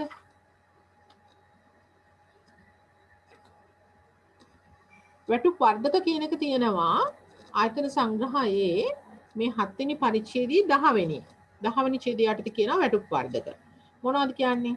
නිලධාරියෙකුට වැටුප් වර්ධකයක් අයිතිවාසිකමක් වශයෙන් ලබා ගැනීමට හිමිකමක් නැත. දැන් සමහරු හිතනවානේ මගේ වැටුප් වර්ධකය අපි කියමු ජනවාරි 1 වෙනිදාට ඉදලා තියෙනවා. ඒ ජනවාරි 1 වෙනිදාට මට වැටුප් වර්ධකය දෙන්න ඕන. එහෙම දෙන්න ඕන කියලා නියමයක් නැහැ. ඒක අයිතිවාසිකමක් නෙමෙයි. ඒක අපි හැම වෙලාවෙම උපය ගන්න ඕන. උපය ගන්න ඕන කියලා කියන්නේ කොහොමද? අපි හොඳින් රාජකාරී කටයුතු ඉෂ්ට කරලා සතුටුදායක මට්ටමින් අපේ රාජකාරී ඉටු කරලා ඒ අදාළ තැන්වලින් නිර්දේශ කරලා අනුමත කරලා තමයි වැටුප් වර්ධකයක් ගෙවන්නේ. ඉතින් ඒක නිසා මේ තියෙන්නේ කියලා එහෙම සිය රාජකාරී කටයුතු කාර්යක්ෂමව අනලස්සත් ඉටු කිරීමෙන් හා වැටුප් වර්ධක කාල පරිච්ඡේදය තුළ මුළුමනින්ම සේවය කිරීමෙන් ඔහු එම වැටුප් වර්ධකය උපයාගත යුතුයි. එතකොට එහෙනම් වැටුප් වර්ධකය නිකම්ම අපිට ගෙවන්නේ නැහැ. අපි ඒක මහන්සිලා උපය ගන්න ඕන. ඒ අපේ රාජකාරී කටයුතු කාර්යක්ෂමව අනලස්ව ඉෂ්ට කරලා. එතකොට ඔයගලන් දන්නවද මෙහිම වැටුප් වර්ධකයක් යම් අවස්ථාවක ප්‍රතික්ෂේප කරන්න පුළුවන්. වැටුප් වර්ධකයක් ගෙවීමක් දෙපාර්තමේන්තු ප්‍රධානියාට ප්‍රතික්ෂේප කරන්න පුළුවන් අවස්ථා 4ක් තියෙනවා. මේක දීර්ඝ වශයෙන් දැනගන්න ඕනේ නැහැ. ඔයගොල්ලෝ සාමාන්‍යයෙන් දැනගත්තාම ඇති මේ 4ක් තියෙනවායි කියලා දැනගත්තත් ඇති. මොකද ඉස්සරහට යන EB වලදී ඔයගොල්ලන්ට ඒක විස්තර වශයෙන් දැනගන්න ඕනේ. නමුත් ප්‍රතික්ෂේප කරන්න පුළුවන් මෙන්න මෙහෙම අවස්ථා 4ක් තියෙනවා කියලා දැනගන්න. එකක් තමයි తాවකාලිකව අත්හිටුවනවා. తాවකාලිකව අත්හිටුවනකොට වෙන්නේ අපි කියමු යම් කෙනෙකුගේ රාජකාරී කටයුතු සතුරුදායක නැහැ. එයාට අවවාද කරනවා ඔබේ රාජකාරී කටයුතු සාර්ථක කරගන්න මෙන්න මේ ඔයාගේ අඩුපාඩු තියෙනවා ඒවා හදාගන්න කියලා අපි අවවාදයක් කරලා වැටුප්පර්ධකය දෙන්නේ නැතුව අත්හිටුවනවා යම් කිසි කාලයකට මාස 3කට. ඒ වගේ අත්හිටුවපහම ඒ කාලය තුලදී අධීක්ෂණය කරන කාලෙදී අපි එයා සතුටුදායකයි කියලා තීරණය කෙරුවොත් අර එයාගේ මුල ඉඳලම වැටුප්පර්ධකය එයාගේ නතර කරපු තැන ඉඳලම ගෙවනවා. අන්න ඒක තමයි తాවකාලික අත්හිටුවීමක් කියලා කියන්නේ. එතකොට తాවකාලික අත්හිටුවීමක් ඉන්නොත් එයාගේ මේ රාජකාරී කටයුතු හොඳ නැත්නම් ඒක අපිට නතර කිරීමක් දක්වා යන්නත් පුළුවන්. එතකොට එහෙමනම් ඊළඟ අවස්ථාව තමයි වැටුප්පර්ධකය නතර කිරීම. ඊළඟ අවස්ථාව තමයි වැටුප්පර්ධකය අඩු කරන එක. එතකොට ඒ කියන්නේ ගෙවපු වැටුප්පර්ධකයක් අපිට අඩු කරන්න පුළුවන්. එහෙම වෙන්නේ ලොකු එයාගේ සේවය සතුරුදායක නොවුනොත්. ඒ වගේම තමයි වැටුප්පර්ධක විලම්භනය කිරීම. ඒක තමයි මේ අවස්ථා 4 తాවකාලිකව අත්හිටුවීම, නතර කිරීම, වැටුප්පර්ධකයක් අඩු කිරීම, විලම්භනය කිරීම. මේක ඕගොල්ලන් බලන්න මේක තියෙනවා මේ 10 වෙනි එකේ වැටුප්පර්ධක යටතේ ඒ ගැන සඳහන් වෙනවා. දීර්ඝ වශයෙන් බැලීමේ අවශ්‍යතාවයක් නැහැ. කරුණු ටික විතරක් දැනගත්තම ඇති. ඒත් එක්කම තියෙනවා අතන සංග්‍රහයේ 12 වෙනි පරිච්ඡේදයේ තියෙනවා ඔයගලන්ට. 12 වෙනි පරිච්ඡේදය කතා කරන්නේ නිවාඩු ගැන.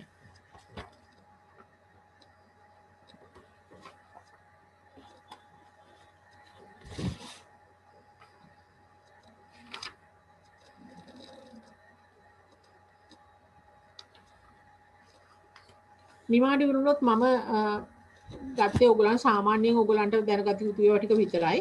නිවාඩු 45ක් තියෙනවා කියන එක දන්නවනේ හැමෝම. එතකොට ඒ කොහොමද? අනියම් නිවාඩු 21යි, විවේක නිවාඩු 24යි. එතකොට ඉක්ුත් නිවාඩු කියලා එකක් තියෙනවා දන්නවද?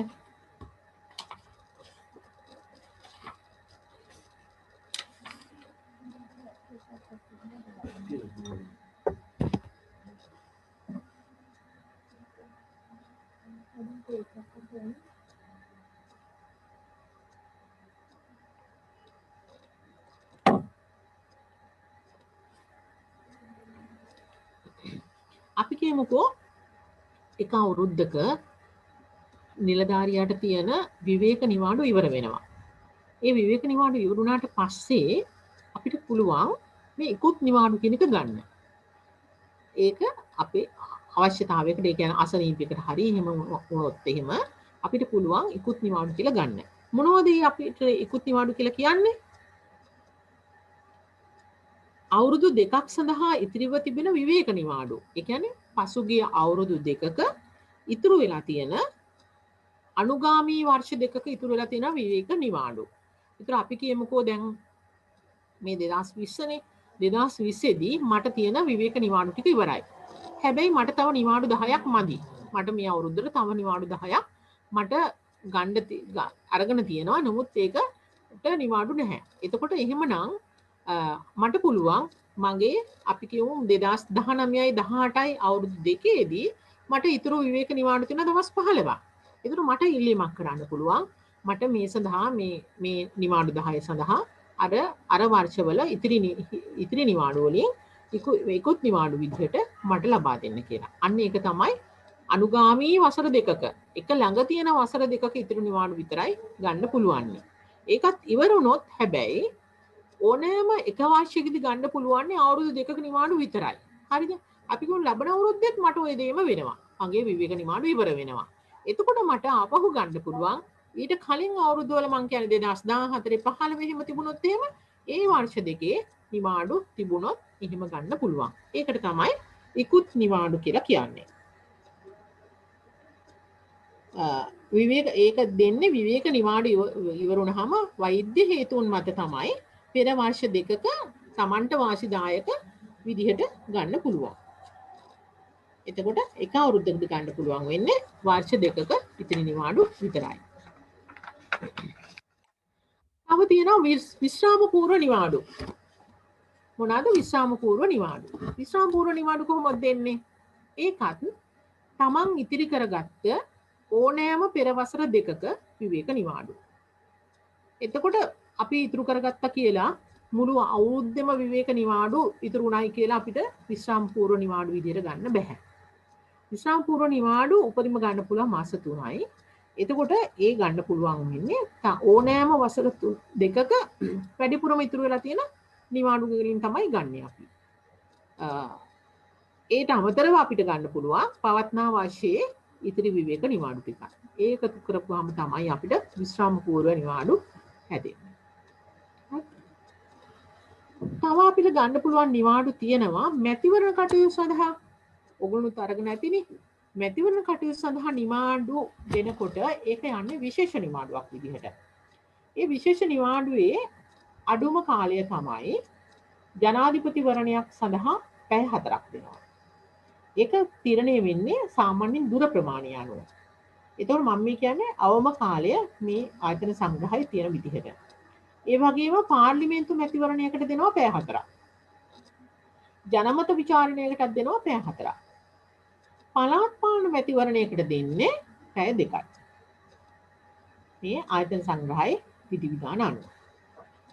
ඒ වගේම මෑත කාලෙකදී හඳුන්වා දුන්න එකක් තමයි පීතෘත්ව නිවාඩු කියන එක. මම හිතන්නේ මේ වෙනකොට ඔයගොල්ලෝ දන්නවා. පීතෘ නිවාඩු කියලා කියන්නේ වැඩ කරන දින 3ක් ගන්න පුළුවන්. එයාගේ භාර්යාවගේ දරු උපතේ සිට මාස 3ක් ඇතුළත ඒ අදාළ දරු උපත පිළිබඳව කරුණු ඉදිරිපත් කරලා එයාට මාස 3ක් ඇතුළත පීතෘ නිවාඩු ගන්න පුළුවන් ස්වාමි පුරුෂයාට. තව ගන්න පුළුවන් රජයේ විභාග වලට පෙනී සිටීම සඳහා නිවාඩු. දැන් ඕගොල්ලන්ට මේ කාර්යසම්පාදකේ විභාගය තියෙනවානේ. ඒ තියෙනකොට ඒක පළමුවෙනි වතාවට ඉදිරිපත් වෙන කෙනෙකුට ඒ විභාග කාලය සඳහා විශේෂ නිවාඩු ගන්න පුළුවන්. රජයේ විභාග වලට පෙනී සිටීම සඳහා එතන නිවාඩු ඉල්ලුම් කරන්න පුළුවන්. කෙටි නිවාඩු ගැන දන්නවනේ. කෙටි නිවාඩු ගන්න පුළුවන් මාසෙකට පැය 3ක්. ඒක පැය එකමාර ඕනම වෙලාවක තමගේ එහෙම කෙටි නිවාඩු අවශ්‍යතාවයක් සම්පූර්ණ කරගන්න ඒක ගන්න පුළුවන්. මම හිතන්නේ ඒ ටික විතරක් ඕගොල්ලන් දැනගත්තාම ඇති කියලා නිවාඩු සම්බන්ධ මාතෘකාවෙන්.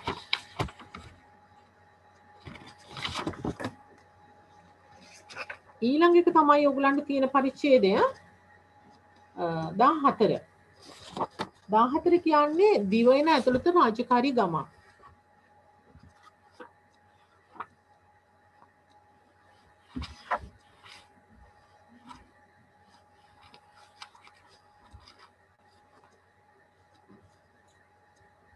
දිවයින ඇතුළත රාජකාරී ගමන් ගැන කතා කරනකොට මම හිතන්නේ ඔයගලන්ට ගොඩක් වැදගත් වෙන්නේ සංයුක්ත දීමනාව. සංයුක්ත දීමනාව ගන්නව නේද ගොඩක් අය. එතකොට සංයුක්ත දීමනාවක් කියලා කියන්නේ මොකද්ද? ඇයි අපි සංයුක්ත දීමනාවක් දෙන්නේ?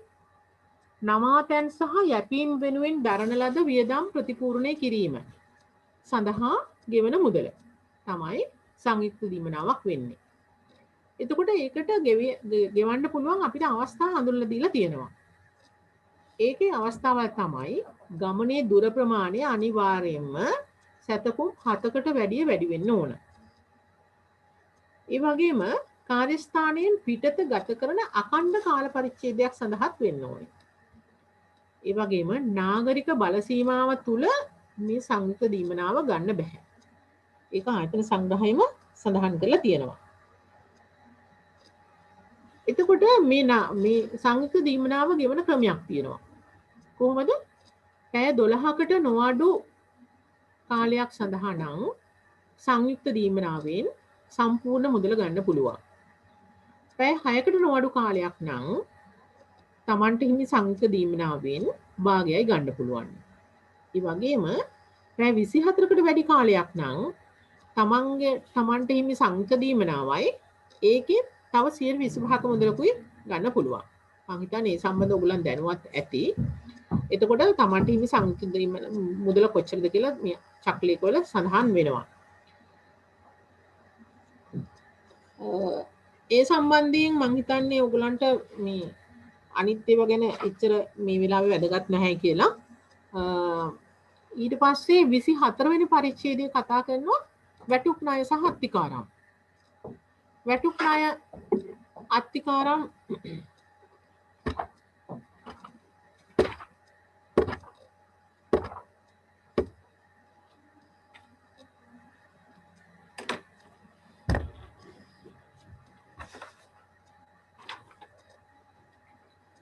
එතකොට ණයාතිකාරමක් කියන්නේ අපිට කලින් දෙනවා අපිට මුදලක් රජයෙන් අපි ඒක පස්සේ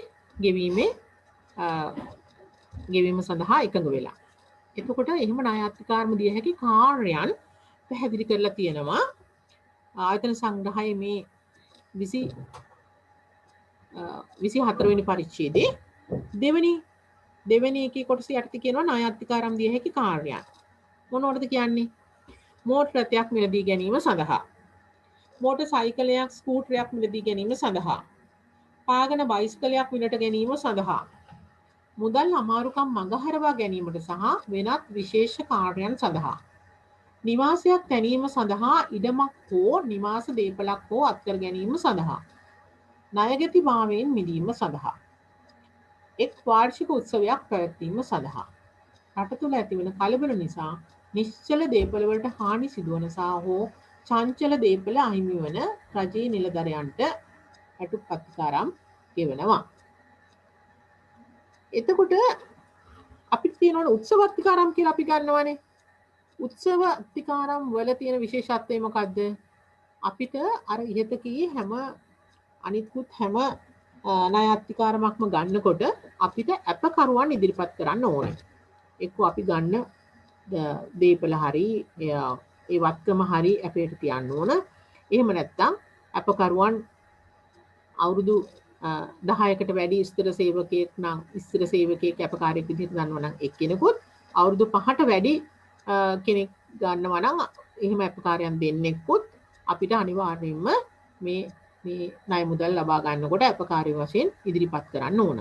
නමුත් අපිට උත්සව අත්තිකාරම් ගන්නකොට එහෙම අපකරුවෝ ඉදිරිපත් කිරීමක් අවශ්‍ය වෙන්නේ නැහැ. සාමාන්‍යයෙන් ස්ථිර කරපු නැති නිලධාරීන්ට උනත් සාමාන්‍යයෙන් උත්සව අත්තිකාරම් දෙනවා. ඒකේ තියෙන විශේෂය තමයි අය කර ගන්න ලබන උපරිම කාල සීමාවක් තියෙනවා. ඒ උපරිම කාල සීමාව තමයි මාස 10න් අය කර ගන්නවා. සමහර අවස්ථාවල රජය විසින්ම නීති පනවනවා ඊට අඩු කාලෙකින්. මං හිතන්නේ දැන් මේ පහුගිය කාලෙදී මාස 8කින් තමයි උත්සව අත්තිකාරම් දුන්න රුපියල් 10000ක්. ඒක ආපහු අය කරගත්තා මාස 8කින්. ඒ වගේ උපරිම කාලය තියෙන්නේ මාස 10ක්. වැටුප් ණය සම්බන්ධයෙන්ුත් මම හිතුවේ මූලික වශයෙන් ඕගලන්ට දැනගන්න ඕන කරුණු ටික ඔච්චරයි කියලා. එතකොට එහෙම වුණාම දැන් ඕගලන්ට මම ආයතන සංග්‍රහයයි කාර්ය පරිපාලක රීති වලනුයි සාමාන්‍ය මූලික දැනීම ලබාගත යුතු කරුණු ටික තමයි එහෙම පැහැදිලි කරේ. මම හිතන්නේ එහෙම ප්‍රමාණවත් වෙනවා. මොකද මේ ඕගොල්ලන්ගේ මූලික දැනීමක් විතරයි මේ කර්තා කඩේම විභාගයෙන් බලාපොරොත්තු වෙන්නේ. ඒක නිසා අපි මේ ඔය ප්‍රශ්න පත්‍ර හදන කමිටුවත් එක්කත් කතා කරා. ඉතින් මූලික දැනුම විතරක් පරීක්ෂා කරනවයි කියන එක තමයි අදහස උනේ. ඉතින් ඒ සඳහා මම හිතනවා මේ ඉදිරිපත් කරපු කරුණු ඕගොල්ලන්ට හොඳටම ප්‍රමාණවත් වෙයි. මේ ප්‍රශ්න පත්‍රයට උත්තර ලියන්න. අනිත් එක පැය එකහමාරක ප්‍රශ්න පත්‍රයක් තමයි තියෙන්නේ. ඉතින් ඒකත් අර උදේ මුදල් රෙගුලාසි සම්බන්ධයෙන් කතා කරපු දේශකතුමා කිව්වා වගේ අපේ චන්ද්‍රශ්‍රී මහත්තයා කිව්වා වගේ බහුවර්ණ ප්‍රශ්න 10ක් එනවා. ඒ වගේම කෙටි ප්‍රශ්න තමයි එන්නේ. ඉතින් ඒත් එක්කම මේ වගේ තව කොටසක් තියෙනවානේ මේකේ කාර්යාල ක්‍රම කියලා. එතකොට ඒකෙනුත් තව එක ප්‍රශ්නයක් හරි දෙකක් හරි තමයි හැදෙන්නේ. මොකද මූලික දැනුම විතරයි ඔයගොල්ලන්ගේ ඒකෙනුත් පරීක්ෂා කරන්නේ. මම හිතනවා මේ ටික ඕගොල්ලන්ට පැහැදිලි කියලා. අපැහැදිලි වුණොත් ඕගොල්ලන් පස්සේ අපිව දැන් මේ අහන්න විමසන්න. මම හිතනවා මේ වගේ තියෙනවා වෙනස් වෙන්නේ නැහැ කාර්ය පරිපාටික රීති. මේ මම ටච් කරපු මේ ආයතන සංග්‍රහයේ පරිච්ඡේද ටික ඕගොල්ලන් ආපහු බලලා ඕගොල්ලන් දැනුවත් වුණොත් මම හිතන්නේ හොඳටම ප්‍රමාණවත් වෙයි. 140 සීමාව ඉක්මවන්න නම් 140ක් නෙවෙයි මේ ටිකෙන් මම හිතනවා 180කුත් ගන්න පුළුවන් වෙයි කියලා. ඒ තරම් කියන්නේ මේ ගොඩාක්ම මම හිතන්නේ මේ සැරේ ප්‍රශ්න පත්‍ර එහෙම අමාරුකම් කරයි කියලා. ඉතින් අමාරු කිරීමේ අවශ්‍යතාවයකුත් නැහැ. ඇත්තටම ඕගොල්ලන් සාමාන්‍ය රාජකාරී වලදී කටයුතු කරන ආකාරය ගැන ඕගොල්ලන්ට ප්‍රායෝගික අත්දැකීමක් තියෙනවා. ඒ වගේම අවශ්‍ය වන්නා වූ දේවල් තමයි අපි දැන් මෙතන කතා කරේත් මේ ඕගොල්ලන්ව දැනුවත් කරේ. ඉතින් එතකොට මම හිතනවා ආයතන සංග්‍රහයේ කාර්ය පරිපාටික රීතිවලේ දැනුවත් කිරීම හොඳටම ප්‍රමාණවත් කියලා. අපි එහෙමනම්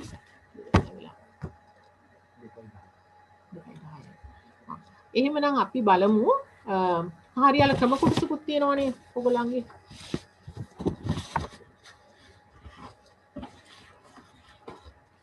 එතකොට ඒකෙදි කියන්නේ රජයේ කාර්යාලවල භාවිතා වන කාර්යාල ක්‍රම පිළිබඳ මූලික දැනුම. හා එම දැනුම ප්‍රායෝගිකව භාවිතා කිරීමේ හැකියාවද. රාජකාරී ලිපි ලේඛන මනමින් අවබෝධ කොට පැහැදිලි හා සංක්ෂිප්ත සටහනක් මගින් තම අදහස් නිරීක්ෂණ නිශ්චිත අන්දමින් ඉදිරිපත් කිරීමේ හැකියාව සහ නියෝග අනුව කෙටුම් ලිපියක් කෙටුම්පත් කිරීමේ හැකියාව පරීක්ෂා කරනවා කියලා. එතකොට අපි බලමු මූලික හැඳින්වීමක් එතනින් කරන්නම් මම. මේ මූලික හැඳින්වීමක් අපි ගත්තොත් එහෙම කාටද කියන්න පුළුවන් කාර්යාලයක් කියන්නේ මොකක්ද කියලා? මොකටද අපි කාර්යාලයක් කියලා කියන්නේ? කාර්යාලයක් කියලා කියන්නේ ඕනෑම ආයතනයක තොරතුරු රැස් කරන, තොරතුරු එකතු කරන, තොරතුරු ගබඩා කරන, එම තොරතුරු බෙදා හරින ස්ථානයක් තමයි අපි මේ කාර්යාලයක් කියලා හඳුන්වන්නේ. තේරුණාද? මොනවද අපි එකකින් කරන්නේ? තොරතුරු රැස් කරනවා, තොරතුරු සකස් කරනවා, ඒ වගේම තොරතුරු ගබඩා කරනවා. එම තොරතුරු වෙනස් ස්ථානවලට යවනු ලබන ස්ථානයක් තමයි කාර්යාලයක් කියලා කියන්නේ. එතකොට කාර්යාලයක වැදගත්ම දේ මොකද්ද? කාර්යාලයක වැදගත්ම දේ තොරතුරු. අපි ගත්තොත් මොකද්ද? තැපෑල. තැපෑලෙන් තමයි අපිට ප්‍රධාන වශයෙන්ම අපිට තොරතුරු එන්නේ තැපෑල මගින්. ඇත්තටම තැපෑලක් එහෙම නැත්නම් ලියුමක් තොරතුරක් කාර්යාලයකට ආවේ නැත්නම් අපි කවුරුත් ඕනේ නැහැ. අපි කවුරුත් ඕන නැහැ. අපි කාටවත් පඩි ගෙවන්න ඕන නැහැ. මේ තොරතුරු මත තමයි අපි සියලු දෙනාගේම මේ හැකියාව පවත්වාගෙන යන්නේ. එතකොට එහෙමනම් වැදගත්ම තැනක් කාර්යාලයක හිමි වෙන්නේ තැපෑලට. එහෙම නැත්නම් තොරතුරු ලැබෙන ක්‍රමයට. එතකොට දැන් අපි කාර්යාලයකට තොරතුරු ලැබෙන ක්‍රම ගොඩක් තියෙනවා. නේද? එකක් තමයි තැපෑල. දැන් අලුත් ක්‍රම ගොඩක් තියෙනවානේ. ඊමේල්. නේද? එතකොට ෆැක්ස්. ඒ මගින් මොනම ආකාරයකින් හරි අපේ කාර්යාලයකට තොරතුරු ලැබෙනවා. දැන් අපි මේ තොරතුරක් ආවහම අපි මොකද කරන්නේ? අපි කියනවා ලියුමක් හම්බ වෙනවා. ලියුමක් හම්බුනහම අපි ඕක බලනවා. ඒකේ මොකද්ද ඉල්ලීම මොකද්ද තියෙන්නේ? එතකොට අපි ඒ ඉල්ලීමට අනුව ඒකට අපි තොරතුරු සකස් කරනවා. මේ කාර්යාල ලියුමක් ලැබුණාම ඒකට උත්තරයක් දෙන්න. ඒ ඉල්ලීමට අනුව වැඩ කරන්න. ඒ යම් කෙනෙකුගේ අවශ්‍යතාවයක් තියෙනවා නම් ඒ අවශ්‍යතාවය ඉෂ්ට කරලා දෙන්න අපි තොරතුරු ඇතුලේ සකස් කරනවා. ඒ වගේම සමහර තොරතුරු එනවා අපිට අපි ඉල්ලපු වාර්තාවල් නේද? අපි ඉල්ලපු වාර්තාවල් අපිට දැනගන්න ඕන තොරතුරු.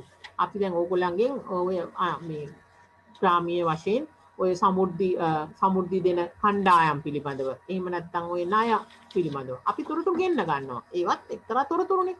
ඒතර අපි ඒවා මෙහි ගබඩා කරගන්නවා. ගබඩා කරගන්නේ අපිට ඒවා ඉස්සරහදී අවශ්‍ය වෙන නිසා ඒවා අපිට තව කවුරුත් ඉල්ලුවොත් දෙන්න අන්න ඒ වගේ අවස්ථාවල අපි ඒවා ගබඩා කරගන්නවා. ඒ වගේම වෙනස් ස්ථානවලට යවන්න. ඒ කියන්නේ අපි එකක් තමයි ඒ ලැබෙන ලිපියකට පිළිතුරක් දෙන්න. එහෙම නැත්නම් වෙනත් ආයතනයක් විසින් ඉල්ලපු තොරතුරක් දෙන්න. අන්න ඒ වගේ අපි තොරතුරු යවනවා. ඒතකොට මේ ඔක්කොම සිද්ධ වෙන ස්ථානයක් තමයි කාර්යාලයක් කියලා කියන්නේ. එතකොට මේ කාර්යාල තියෙනවා එක එක ප්‍රමාණය. සමහර ඒවා අපි කියනවා කුඩා කාර්යාල. කුඩා කාර්යාලයක් කියලා කිව්වොත් එහෙම ඇත්තටම ඕගොල්ලන්ගේ තියෙනවානේ ප්‍රාදේශීය මට්ටමේ කාර්යාල තියෙනවා. ග්‍රාම නිලධාරී කාර්යාලය කියලා කියන්නේ ග්‍රාම නිලධාරී කියන්නේ ඒක කුඩාම පහළම තැනක තියෙන කාර්යාලයක්. ඒක කුඩා කාර්යාලයක්. ඒ වගේම ඕගොල්ලන්ගේ තියෙනවනේ සමුද්‍ර සංවර්ධන කාර්යාල තියෙනවා ග්‍රාමීය මට්ටමේ. එතකොට ඒවා කුඩා කාර්යාල. ඒ වගේම තියෙනවා මධ්‍යම ප්‍රමාණීය කාර්යාල. මධ්‍යම ප්‍රමාණීය කාර්යාලයක් ගත්තොත් එහෙම ප්‍රාදේශීය ලේකම් කාර්යාලයක් මධ්‍යම ප්‍රමාණීය. මොකද ඊට උඩින් තවත් ඉහළින් ආයතන තියෙනවා. ඒක නිසා ඒ වගේ ප්‍රාදේශීය ලේකම් කාර්යාලයක් අපි මධ්‍යම ප්‍රමාණීය කාර්යාලයක් විදිහට සැලකනවා. ඒ වගේම විශාල කාර්යාල ගණයට වැටෙනවා අමාත්‍යාංශ, දෙපාර්තමේන්තු. ඒවා යටතේ ගොඩාක් ආයතන තියෙනවා. ගොඩාක් පිරිසක් මේ පාලනය වෙනවා. අන්න ඒ වගේ ඒවට කියනවා අපි විශාල කාර්යාල කියලා.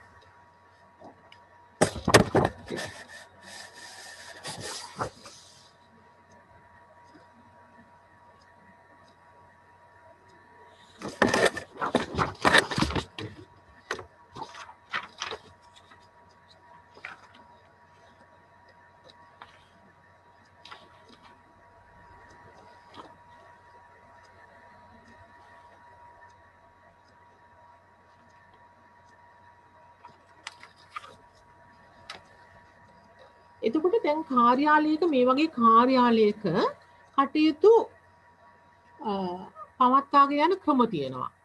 ඒ ක්‍රමවල තියෙන්න ඕනේ අංග ලක්ෂණ කිහිපයක් තියෙනවා. එකක් තමයි ක්‍රමවත් බවක්. ක්‍රමවත් බවක් කියන්නේ ඒක තර්කානුකූල වෙන්න ඕන, එහෙම නැත්නම් විද්‍යාත්මක වෙන්න ඕන. ඒ කියන්නේ ඒක පවත්වාගෙන යන්නේ මෙන්න මේ නිසා.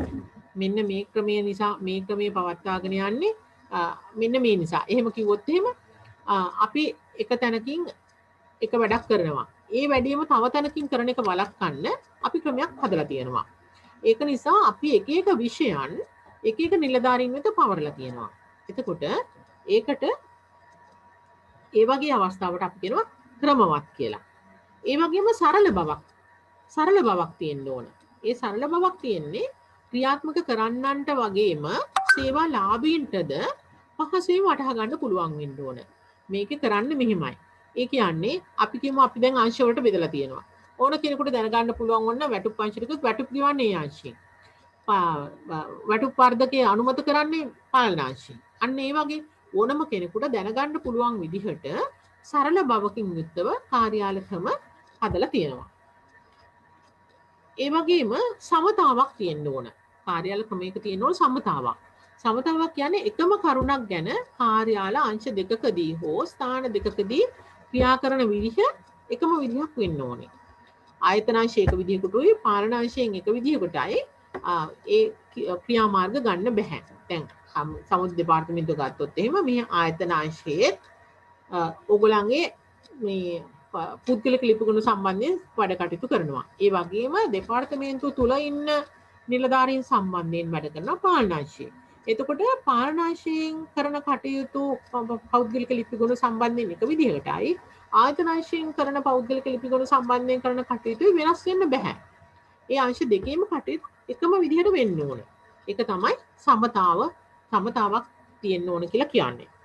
ඒ වගේම නම්‍යතාවයක් තියෙන්න ඕන. ඒ කියන්නේ අවශ්‍ය අවස්ථාවල අපිට වෙනස් කරගන්න පුළුවන් වෙන්න ඕන මේ කාර්යාල ක්‍රම කියන ඒවා. ඒ කියන්නේ වඩාත් හොඳින් කටයුතු කරන්න තමයි රාජකාරී කටයුතු කාර්යක්ෂම වෙන්න තමයි අපි කාර්යාල ක්‍රම හදාගන්නේ. එතකොට එහෙමනම් වැඩියෙන් හොඳින් වැඩ කරන්න පුළුවන් වෙන විදිහට අපිට කාර්යාල ක්‍රමයක් ස්ථිර නැහැ. අපිට ඕන වෙලාවක එක වෙනස් කරගන්න පුළුවන් විදිහට අපි කාර්යාල ක්‍රමයක් හදාගන්න ඕන. ඒ වගේම ආරක්ෂිත බවක් තියෙන්න ඕන. ගොඩක් වෙලාවට අපි ලිපිගුණ වල එහෙම අපි කාර්යාල ක්‍රම හදලා තියෙන විදිහට අප පෞද්ගලික ගුණ හැම වෙලාවම අපි කියන්නේ ඒවා ලොක් කරලා තියාගන්න ඕන. ආරක්ෂා කරලා තියාගන්න ඕන.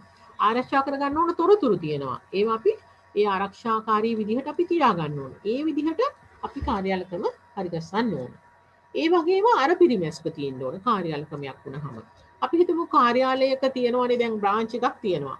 එක අංශයක් තියෙනවා. ඕගොල්ලන්ගේ ওই පහ මේ ඕගොල්ලන් වැඩ කරන තැන්වලත් එහෙමයි. නමුත් අපි කියමු නිලධාරීන් ඉන්නවා එක තැනක අංශයේ ලිපිගුණ තියෙන්නේ තව ගොඩාක් දුරක. ඒ කබඩ් තියෙන්නේ ගොඩාක් දුරක. හැබැයි එතකොට එහෙම වුණාම මොකද වෙන්නේ? එයා ළඟ ඒ අවශ්‍ය දේවල් තිබුණ නැති වුණාම කාලය අපත යනවා නේද? ඒ කාලය අපත යනවා. ඒ වගේම ශ්‍රමය ගොඩක් අපත යනවා. ඉතින් අන්න ඒක නිසා අපි යන්නේ මේ වගේ අර පිරිමැස්ම ගැනත් හිතන්න ඕන මේ කාර්යාල ක්‍රමයක් අපි පවත්වාගෙන යනකොට. ඒ වගේම වැරදි අවම කරගන්න ඕන. අපිට පුළුවන් තරම් වැරදි අවම කරගන්න තමයි අපි දැන් හැම එකක්ම අපිට ලියුමක් හම්බුනහම අපි තැපෑල එන්ටර් කරනවා. එන්ටර් කරනවා කියන්නේ තැපෑල ඇතුළත් කරනවා. ඊට පස්සේ ඒක යන තැනක් අපි ඒ ලේඛනයක සඳහන් කරලා ඒ තැන විධිමත්ව තව කෙනෙකුට බාර දෙනවා. ඒ බාර දීලා ඊට පස්සේ එයාගෙන් ඊට පස්සේ ඒ ලියුමට මොකද වෙන්නේ කියලා එයාගේ ලේඛනයක් නඩත්තු කරගෙන ඒ විදිහට වැඩ කරනවා. ඒ එහෙම කරන්නේ මොකටද?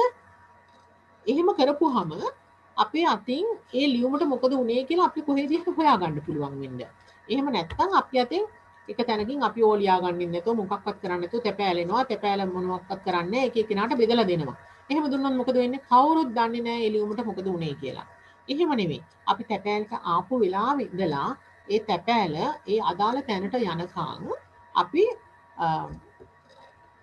යම්කිසි ක්‍රමවේදයක් අනුගමනය කරනවා. ඒක නිවැරදිව ඒ තැනට ගිහිල්ලා එතනින් අවශ්‍ය කටයුතු කරන්න. ඉතින් අන්න ඒ වගේ තමයි කාර්යාල ක්‍රමයක තිබිය යුතු ප්‍රධාන ලක්ෂණ විදියට මේ සලකන්න වෙන්නේ.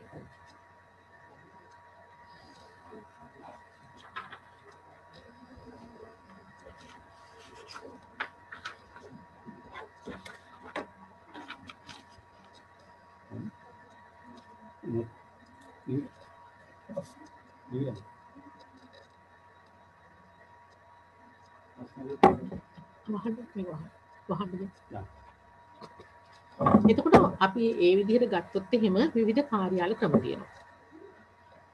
සමහර ඒ වගේ ඔයගලන් දැකලා ඇති මෙහෙවර ප්‍රකාශ කියලා මිෂන් එක ප්‍රදර්ශනය කරලා තියෙනවා. මේ දෙපාර්තමේන්තුවේ මිෂන් එක මෙහෙවර ප්‍රකාශය මේකයි. මේ දෙපාර්තමේන්තුව යම්කිසි දවසක කොතෙන්ද යන්නේ? අවසානයේ මොකද්ද බලාපොරොත්තු වෙන්නේ? අන්න එහෙම ප්‍රදර්ශනය කළා. ඒකත් කාර්යාල ක්‍රමයක එක ලක්ෂණයක්. ඒ වගේම තමයි සංවිධාන සටහන. සංවිධාන සටහනක් කියලා මොකක්ද කියන්නේ? මේ සංවිධානයේ පිහිටලා තියෙන හැටි. ඉහළ ඉඳලා පහළට යනකම් බලතල පැවෙලා තියෙන හැටි, නිලධාරීන් ඉන්න හැටි, ආයතන තියෙන හැටි ඕනම කෙනෙකුට ඕනම වෙලාවක දැනගන්න පහසුවෙන් දැනගන්න පුළුවන් විදිහට එහෙම සංවිධාන සටහනක් ප්‍රදර්ශනය කරනවා. ඒ ප්‍රදර්ශනය කරපුවහම හැම කාර්ය මණ්ඩලයේ හැම කෙනෙක්ම දන්නවා මේ යම්කිසි කටයුත්තක් කරගන්න ඕනේ හරි තැනට යොමු වෙන්න. එතන කවුද ඉන්න නිලධාරියා. අන්න ඒ වගේ හරියට දැනගන්න පුළුවන් වෙනවා අපිට සංවිධාන සටහනක් ප්‍රදර්ශනය කෙරුවොත්. ඒ වගේම රාජකාරී වැඩ බලතල පැවරීමේ වගකීම් පැවරීම දෙන්න ඕන ලිඛිතව. ලිඛිතව පවරන්න ඕන කියලා කියන්නේ යම් නැත්තම් දැන් මට යම් දෙයක් ලිඛිතව පවරලා නැත්තම් අපි කියමු අධ්‍යක්ෂ ජෙනරාල්තුමා විසින් මට පාලන අංශයේ වැඩ කටයුතු සම්බන්ධව රාජකාරී කටයුතු කරන්න කියලා මට පවරලා නැත්තම් තවත් කෙනෙකුත් ඒ වැඩේම කරන්න පුළුවන්. මමත් ඒ වැඩේම කරන්න පුළුවන්. එතකොට නිරපරාධි දෙන්නෙකුගේ කාලේ එකම දෙයට වැය වෙනවා. එහෙම රාජකාරී කටයුතු කරන්නේ නැහැ. අපි ඒකට රාජකාරිය බාරගත්තාම රාජකාරී පැවරීමේ ලිපියක් අනිවාර්යයෙන්ම ඒ රාජකාරිය බාර ගන්න කෙනාට දෙන්න ඕන. ඒ රාජකාරී පැවරීමේ ලිපිය තියෙන ඔබට මේ අහවල් අංශයේ මෙන්න මේ තනතුරේ රාජකාරී කටයුතු පවරන ලැබේ කියලා රාජකාරී පැවරීමේ ලිපියක් දෙන්න ඕන. ඒ වගේම රැකියා විස්තරයක් දෙන්න ඕන. රැකියා විස්තරයේ පැහැදිලිව විස්තර කරලා තියෙනවා යම් කෙනෙක් විසින් ඉටු කළ යුතු රාජකාරී කටයුතු මොනවාද කියලා. එතකොට ඒ වගේම අර මූල්‍ය බලතල පැවරීමක් තියෙන්න ඕන. මූල්‍ය බලතල පැවරීමක් කියන්නේ අධ්‍යක්ෂ ජෙනරාල්තුමාට විතරක් මූල්‍ය බලතල ක්‍රියාත්මක කරන්න පුළුවන්කමක් නැහැ. යම් ඒක නිසා මූල්‍ය පාලනයක් තියෙනකොට අනිවාර්යයෙන්ම ඒ යම් ඒ තනතුරු වලට පහරට යම් බලතල සීමාවන් යටතේ බලතල පැවරීමක් කරලා තියෙන්න ඕන. ඒ වගේම අධීක්ෂණයක් හා ප්‍රගති පාලනයක් තියෙන්න ඕන. අපි දැන් යම් අයට බලතල පැවරුවට යම් අයට ඒ රාජකාරී කරන්න කියලා කිව්වටම මදි. අපි ඒවා අධීක්ෂණය කරන්න ඕන. ඒවා නියමිත පරිදි සිදු වෙනවාද කියලා. ඒ වගේම අපි ප්‍රගති වාර්තා ගෙන්වා ගන්න ඕනේ. ඒව තමයි කාර්යාල ක්‍රම. ඒ වගේම විවිධ ලේඛන භාවිතා කරනවා අපි. අපි රාජ්‍ය කාර්යාලයක අපි තියාගන්න ඕන ලේඛන තියෙනවා. මොනවද? පනත් රෙගුලාසි නියෝග. ඇයි අපිව තියෙන්නේ? අපි ඒවත් එක්ක තමයි කටයුතු කරන්නේ. දැන් සමිති සංවර්ධන දෙපාර්තමේන්තුවේ රාජකාරී කටයුතු වලට ප්‍රධාන වශයෙන්ම තියෙන රාජකාරී කටයුතු කොහෙන්ද පැවරලා තියෙන්නේ? දිවි නැංගුම පනතෙන්. නේද? එතකොට අපි පනත දැනගන්න ඕන. පනත තියෙන්න ඕන අපි ගාව. ඒ වගේම තියෙනවා යම් අවස්ථාවල රෙගුලාසි පනවලා. එතකොට ඒ රෙගුලාසි යටතේ තමයි දැන් ඔය ආයතන සංග්‍රහය, කාර්ය පරිපාටික රීති ඒ වගේ එන්නේ.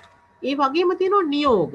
දැන් මෙහි සභාව ජාතික සභාව විසින් යම් අවස්ථාවල නියෝග නිකුත් කරලා තියෙනවා. එතකොට ඒවා ලිඛිතව දීලා තියෙන්න ඕන. දීලා ඒ අනුව තමයි අපි රාජකාරී කටයුතු කරන්න ඕන. ඒ වගේම තියෙන උපදෙස් සංග්‍රහ නිකුත් කරනවා. ඒ වගේම චක්‍රලේඛ දෙපාර්තමේන්තු චක්‍රලේඛ තියෙනවා, රාජ්‍ය පරිපාලන චක්‍රලේඛ තියෙනවා, මුදල් අමාත්‍යාංශ චක්‍රලේඛ තියෙනවා. ඒ වරින් වර නිකුත් කරන රජය විසින් වරින් වර නිකුත් කරන වගේම දෙපාර්තමේන්තුව විසින් වරින් වර නිකුත් කරන චක්‍රලේඛ විධිවිධාන අනුව තමයි අපි රාජකාරී කටයුතු කරන්න ඕන. ඒවා අපි අභ්‍යන්තර චක්‍රලේඛ වගේම බාහිර චක්‍රලේඛ අර විදිහට අපි ඒවත් පරිශීලනය කරන්න ඕන නිසා අපි ගාව ඒ සියලු දේ කාර්යාල ක්‍රමයකට ඇතුළත් වෙන්න ඕනේ. ඒ වගේම තියෙනවා සම්මත ආකෘති පත්‍ර. යම් අවස්ථාවල මම දන්නේ නැහැ. ඔයගලන්ට හොඳටම දන්නවා ඇති ඔයගලන් සමුද්‍ර නිලධාරීන් විදිහට ඔය තොරතුරු ගන්නකොට යම් ආකෘති පත්‍ර අපිට භාවිතා කරන්න වෙනවා. එතකොට ඒ ආකෘති පත්‍ර භාවිතා කරන එකේ අවශ්‍යතාවයක් තමයි හැම කෙනාගේම එක විදිහට සරලව තොරතුරු ලබා ගන්න එක. එතකොට අන්න එහෙම ක්‍රම අපි කාර්යාල ක්‍රමයකින් තමයි අපි හඳුනගන්නේ. ඒ වගේම නිසි පරිදි ලිපි ගුණ භාවිතයක් තියෙන්න ඕන. ආයතනයක් වුණාම කාර්යාලයක් වුණාම කාර්යාලයක ලිපි ගොනුනේ තියෙන්නේ. ওই ලිපි ආවට ওই ලිපි මොනම හරි ගොනුවකට ඇතුළත් වෙන්න ඕනේ. කාර්යාල විශේෂ ගොනුවකට හරි එහෙම තියෙනවා ඒ ගොනු වර්ග. පූර්වාදර්ශ ගොනු, විශේෂ ගොනු, ඒ වගේ එහෙම ගොනුවකට ඇතුළත් වෙලා තියෙන්න ඕන. ඒ වගේම තියෙන්න ඕන මොනවද? විවිධ sannivedana යන්ත්‍ර හා ක්‍රම භාවිතා කරනවා කාර්යාලයක. මොනවද? දුරකථන, ෆැක්ස්, ඊමේල්, පරිගණක, ශබ්ද විකාශන, රූප වාහිනී ඔය ඔක්කොම මේ අපේ දෙපාර්තමේන්තුවේ තියෙනවා. දැන් ඔයගොල්ලන් දන්නවනේ ලොකු තාක්ෂණික මෙහෙවරක් කරනවනේ මෙහි. ඉතින් ඒ වගේ ඒවා ඒකත් එක කාර්යාල ක්‍රමයක් තමයි. ඒ වගේම තියෙන්න ඕන කාර්යාලයක මොනවද? සුබ සාධක පහසුකම්. අනිවාර්යයෙන්ම නිලධාරීන්ට සුබ සාධන පහසුකම් සැලසීමක් කාර්යාලයක මේ හොඳ කාර්යාල ක්‍රමයක තියෙන උකුතු ලක්ෂණයක් වෙනවා.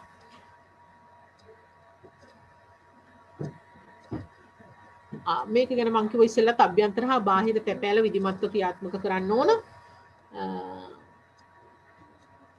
ඒ වගේම පැමිණීම හා පිටවීම සටහන් කිරීමට විධිමත් ක්‍රමයක් තියෙන්න ඕන. නේද? අපි සමහර දැන් ඒක නිසා දැන් ගොඩක් තැන්වල අර මැෂින් දාලා තියෙනවානේ. එතකොට ඒකෙදි දැන් මේ හරියට වෙලාවට වැඩටෙන්න ඕන, පිට වෙන්න ඕන.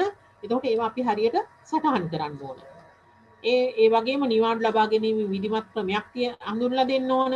දැන් සමහරවිට දැන් ඉස්සර නම් කියන්නේ ටෙලිග්‍රෑම් එකක් මගින් අර මම ඉස්සලත් කිව්වා පැය 24කට දැනුම් දෙන්න කියලා.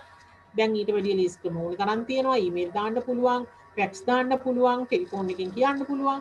මොනම හරි ක්‍රමයකින් ඒවා විධිමත්ව වැඩ විධිමත් විදිහට මේ දැනුම් දීම් කළ යුතු වෙනවා. ඒ වගේම තියෙන්න ඕනේ යම් කෙනෙක් නිවාඩු නම් එයා වෙනුවට වැඩ බලන්න තවත් කෙනෙක් අනිවාර්යයෙන්ම පත් කරලා තියෙන්න ඕන. කාර්යාලයක් කියන්නේ ඒකයි.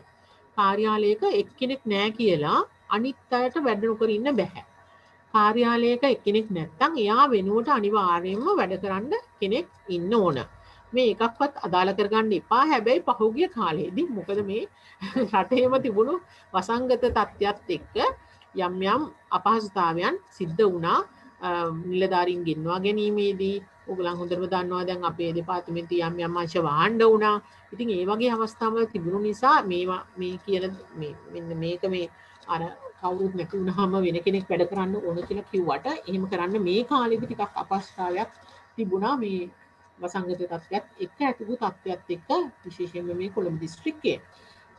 එහෙම නැත්තම් එක්කෙනෙක් නිවාඩු ගන්නව නම් අනිවාර්යයෙන්ම එයා වෙනුවට වෙන කෙනෙක් වැඩ බලන්න එකඟ වෙලානේ අපි නිවාඩු චිට් එක අස්සම් කරගන්නේ. එහෙම නැත්තම් අපි නිවාඩු අනුමත කරන්නේ නැහැ.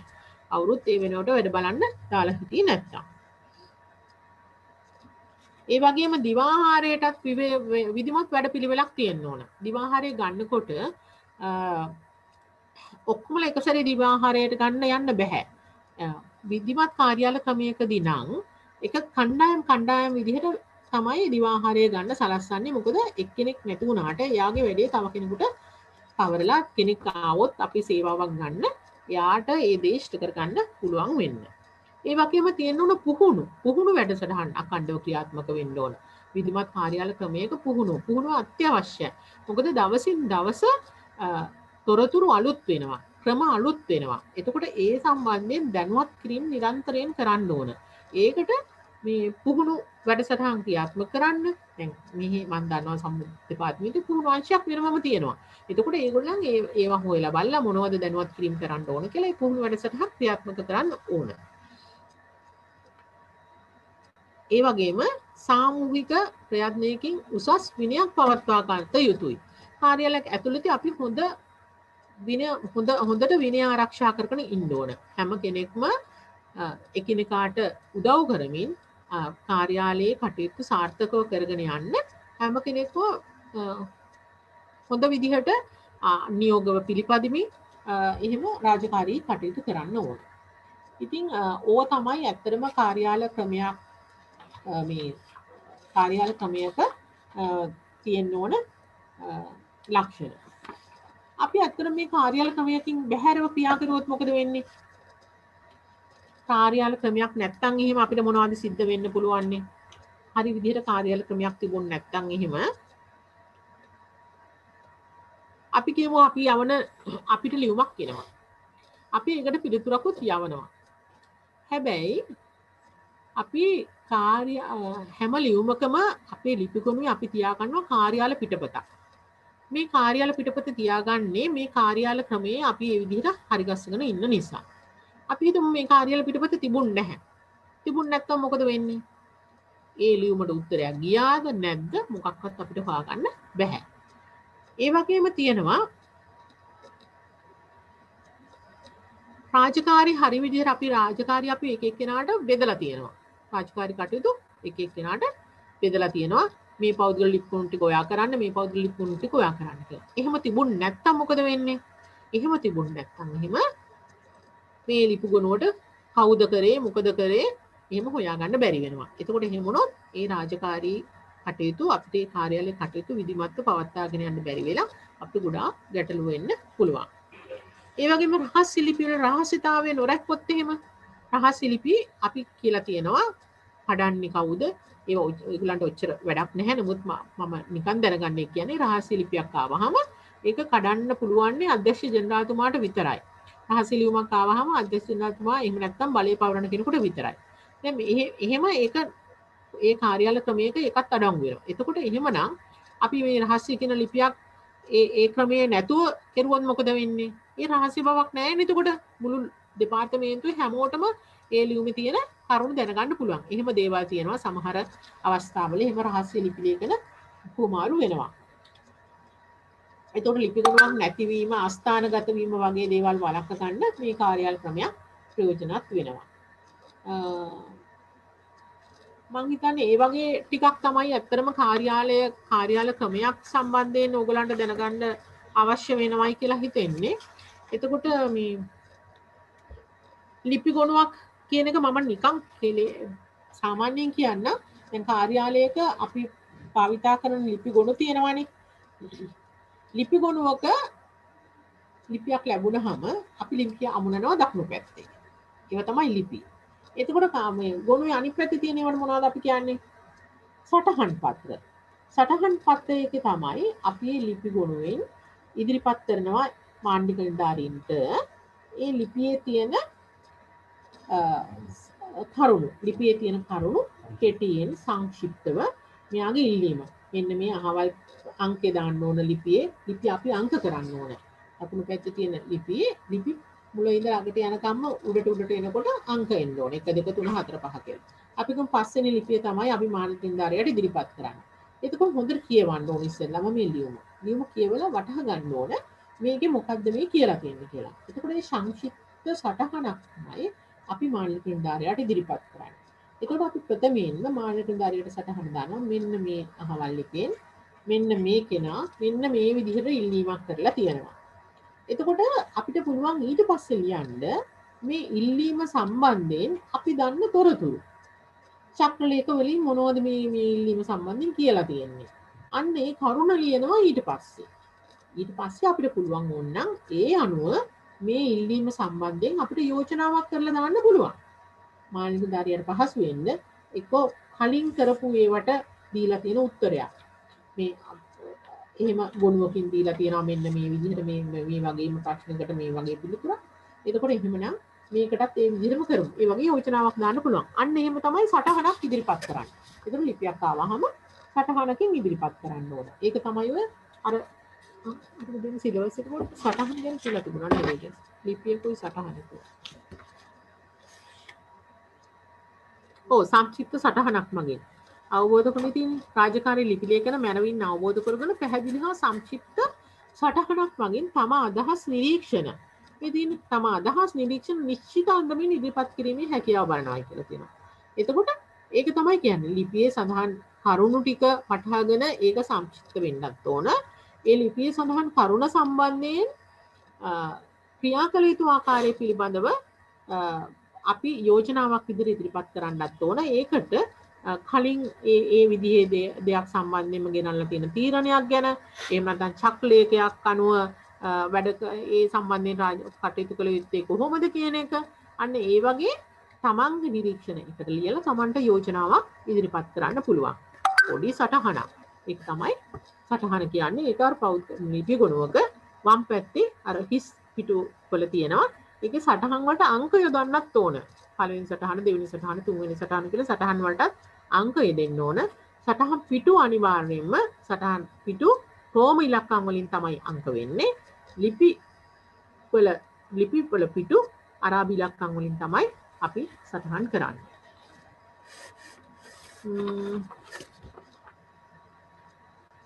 ඒ වගේම කියනවා ලිපියක් කෙටුම්පත් කිරීමේ හැකියාව පරීක්ෂා කරනවායි කියලා. ලිපියක් කෙටුම්පත්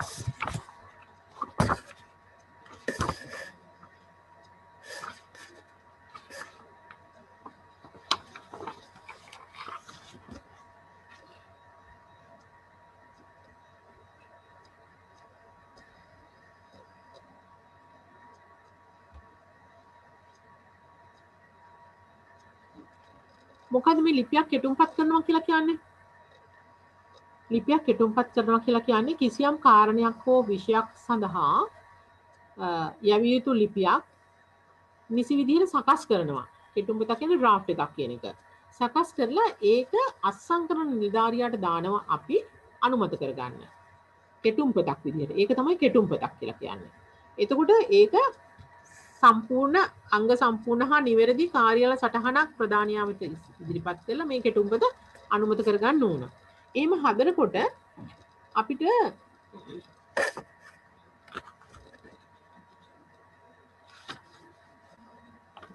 කෙටුම්පතක අන්තර්ගත වෙන්න ඕන කරුණු තියෙනවා. ඒ කරුණු ටික හොඳට මතක තියාගන්න.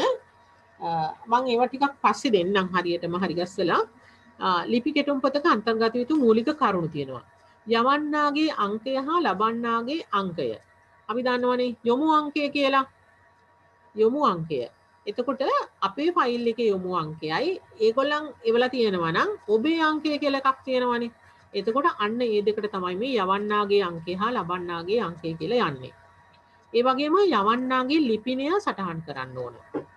මේ ලිපියක් කෙටුම්පත් කරනකොට මේවා අනිවාර්යෙන් තියෙන්න ඕන. එතකොට ලිපියේ යවන දිනයක් තියෙන්න ඕන. වර්ෂයේ මාසය.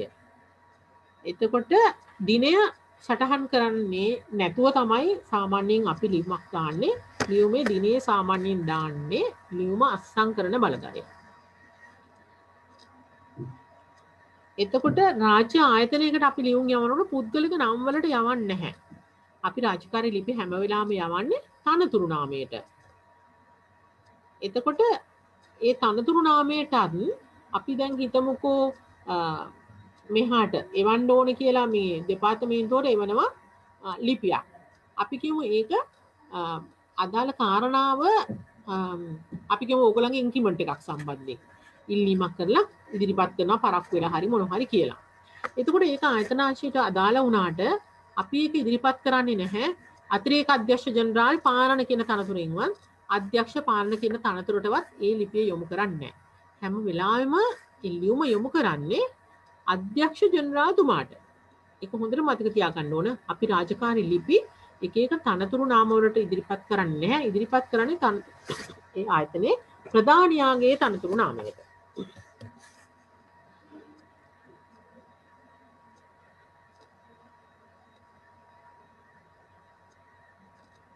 ඒ වගේම පිටතට යනකොට පූජ්‍ය පක්ෂයට ඇමතුමන්ලට යවනකොට ඒවට අර ගරු නාම සහිතව විධිමත්ව ලියන්න ඕන. ඊට පස්සේ ලිපියට නිසි මාතෘකාවක් දෙන්න ඕන. එතකොට මාතෘකාවක් දෙන්නේ මාතෘකාව හරිම වැදගත්. මාතෘකාවෙන් කියන්න ඕනේ ලිපියේ අර මැද කොටසේ අන්තර්ගත වෙන දේ කෙටි කරලා තමයි ඒ අවශ්‍යතාවය කෙටියෙන් තමයි මේ මාතෘකාවේ යදන්න ඕන.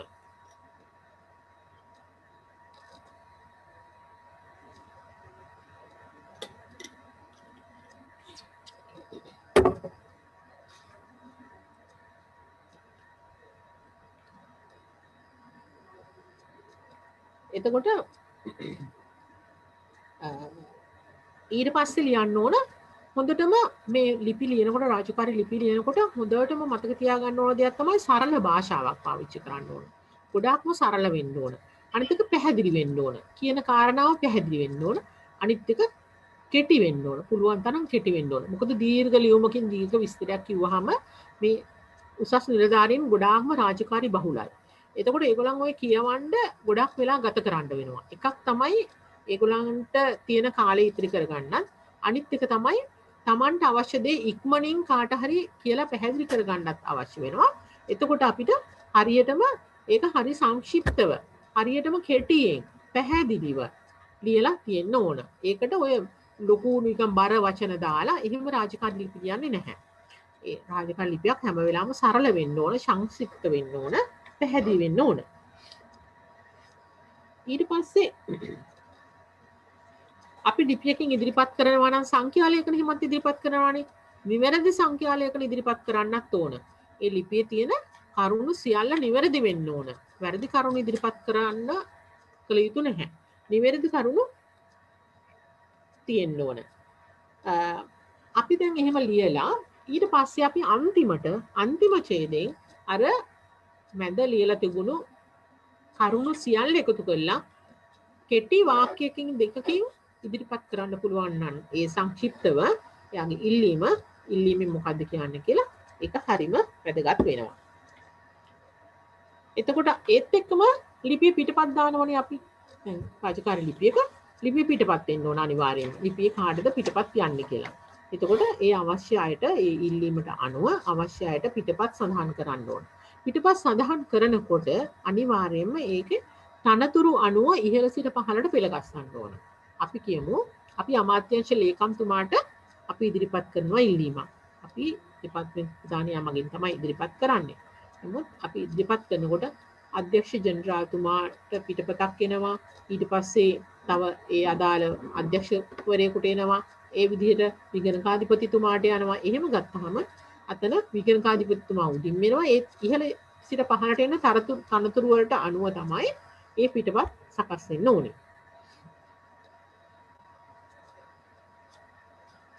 ඒ වගේම අවශ්‍යයටයි අනවශ්‍යයටයි ඔක්කොටම පිටපත් දාන්න එපා. අපි දැන් ගොඩාක් මේ ඉන්න ලියුම් වල දැකලා තියෙනවා මේ අපි කියමු මේ සාමාන්‍ය පරිපාලන කටයුත්තක් සම්බන්ධයෙන් ඉල්ලීමක් කරන්නේ. හැබැයි දානවා පිටපතක් ගරු ඇමතිතුමාට. ගරු ඇමතිතුමාට දැම්මයි කියලා පරිපාලනයේ වශයෙන් අවශ්‍ය කාරණාවක් ඉෂ්ට වෙන්නේ නැහැනේ. අන්න ඒ වගේ ඇමතිතුමාට දාන්න ඕනේ කරුණු ඇති. නමුත් මේ රාජකාරී වශයෙන් අපේ අංශයකින් හරි දෙපාර්තමේන්තුවෙන් ඉෂ්ට කරගත යුතු කරුණක්. ඉතින් එහෙම අනවශ්‍ය විදිහට අනවශ්‍ය කෙනෙකුට එහෙම නැත්නම් ජනාධිපතිතුමාට ලිපියක් පිටපතක් දානවා. ඉතින් ඒක නිකන් කඩදාසියක් අපිට යමක් විතරයි වෙන්නේ. ඒ අවශ්‍ය තැනට විතරක් යොමු කරන්න අනිවාර්යයෙන්ම පිටපත් ඉදිරිපත් කරනකොට.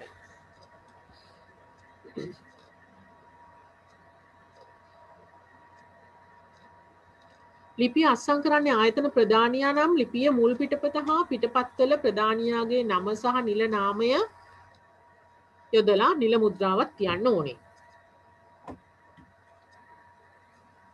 එහෙම නැත්තම් පුළුවන් අපිට ප්‍රධානියා අත්සන් කරේ කියලා අපිට ලියුමකට දැන් අධ්‍යක්ෂ පාලන එහෙම නැත්තම් අතිරේක අධ්‍යක්ෂ ජෙනරාල් පාලන කියලා අර පෙත්තින් හැබැයි ලියන්න ඕන අත්සන්. ඒ කියන්නේ ඒ ලියුමට ඒ කාරණාව සම්බන්ධයෙන් අනුමැතිය අධ්‍යක්ෂ ජෙනරාල්ගෙන් ලබාගෙන එහෙම ගත්තට පස්සේ පුළුවන් අපිට අත්සන් කළේ කියලා අධ්‍යක්ෂ ජෙනරාල්ගේ නම සහ අධ්‍යක්ෂ ජෙනරාල්ගේ තනතුර ලියලා ඊට පස්සේ අපිට අත්සන් කරන්න පුළුවන්. එච්චර තමයි ඉතින් කියන්න තියෙන සාමාන්‍යයෙන් ලියුමක් ওই විදිහට තමයි එන්නේ. ඔයගලන්ට ඉතින් ඒවත් පළපුරුදු ඇති.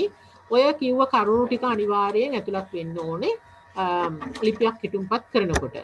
ඉතින් ඒ කරුණු ටිකක් ගැන පොඩ්ඩක් මම නෝට් එකකුත් දෙන්නම්. මොකද මේකේ පැහැදිලිවම කියලා තියෙනවනේ සටහනක් වූ ලිපියක් ගැන මේ පරීක්ෂා කරනවායි කියන නිසා ඒක ඔයගලන්ට වැදගත් වෙයි ටිකක්. ඒ ගැන මම නෝට් එකක් ඔයගලන්ට හරි ගැස්සලා එවන්නම් ඉදිරියේදී ඔයගලගේ විභාගෙට කලින්.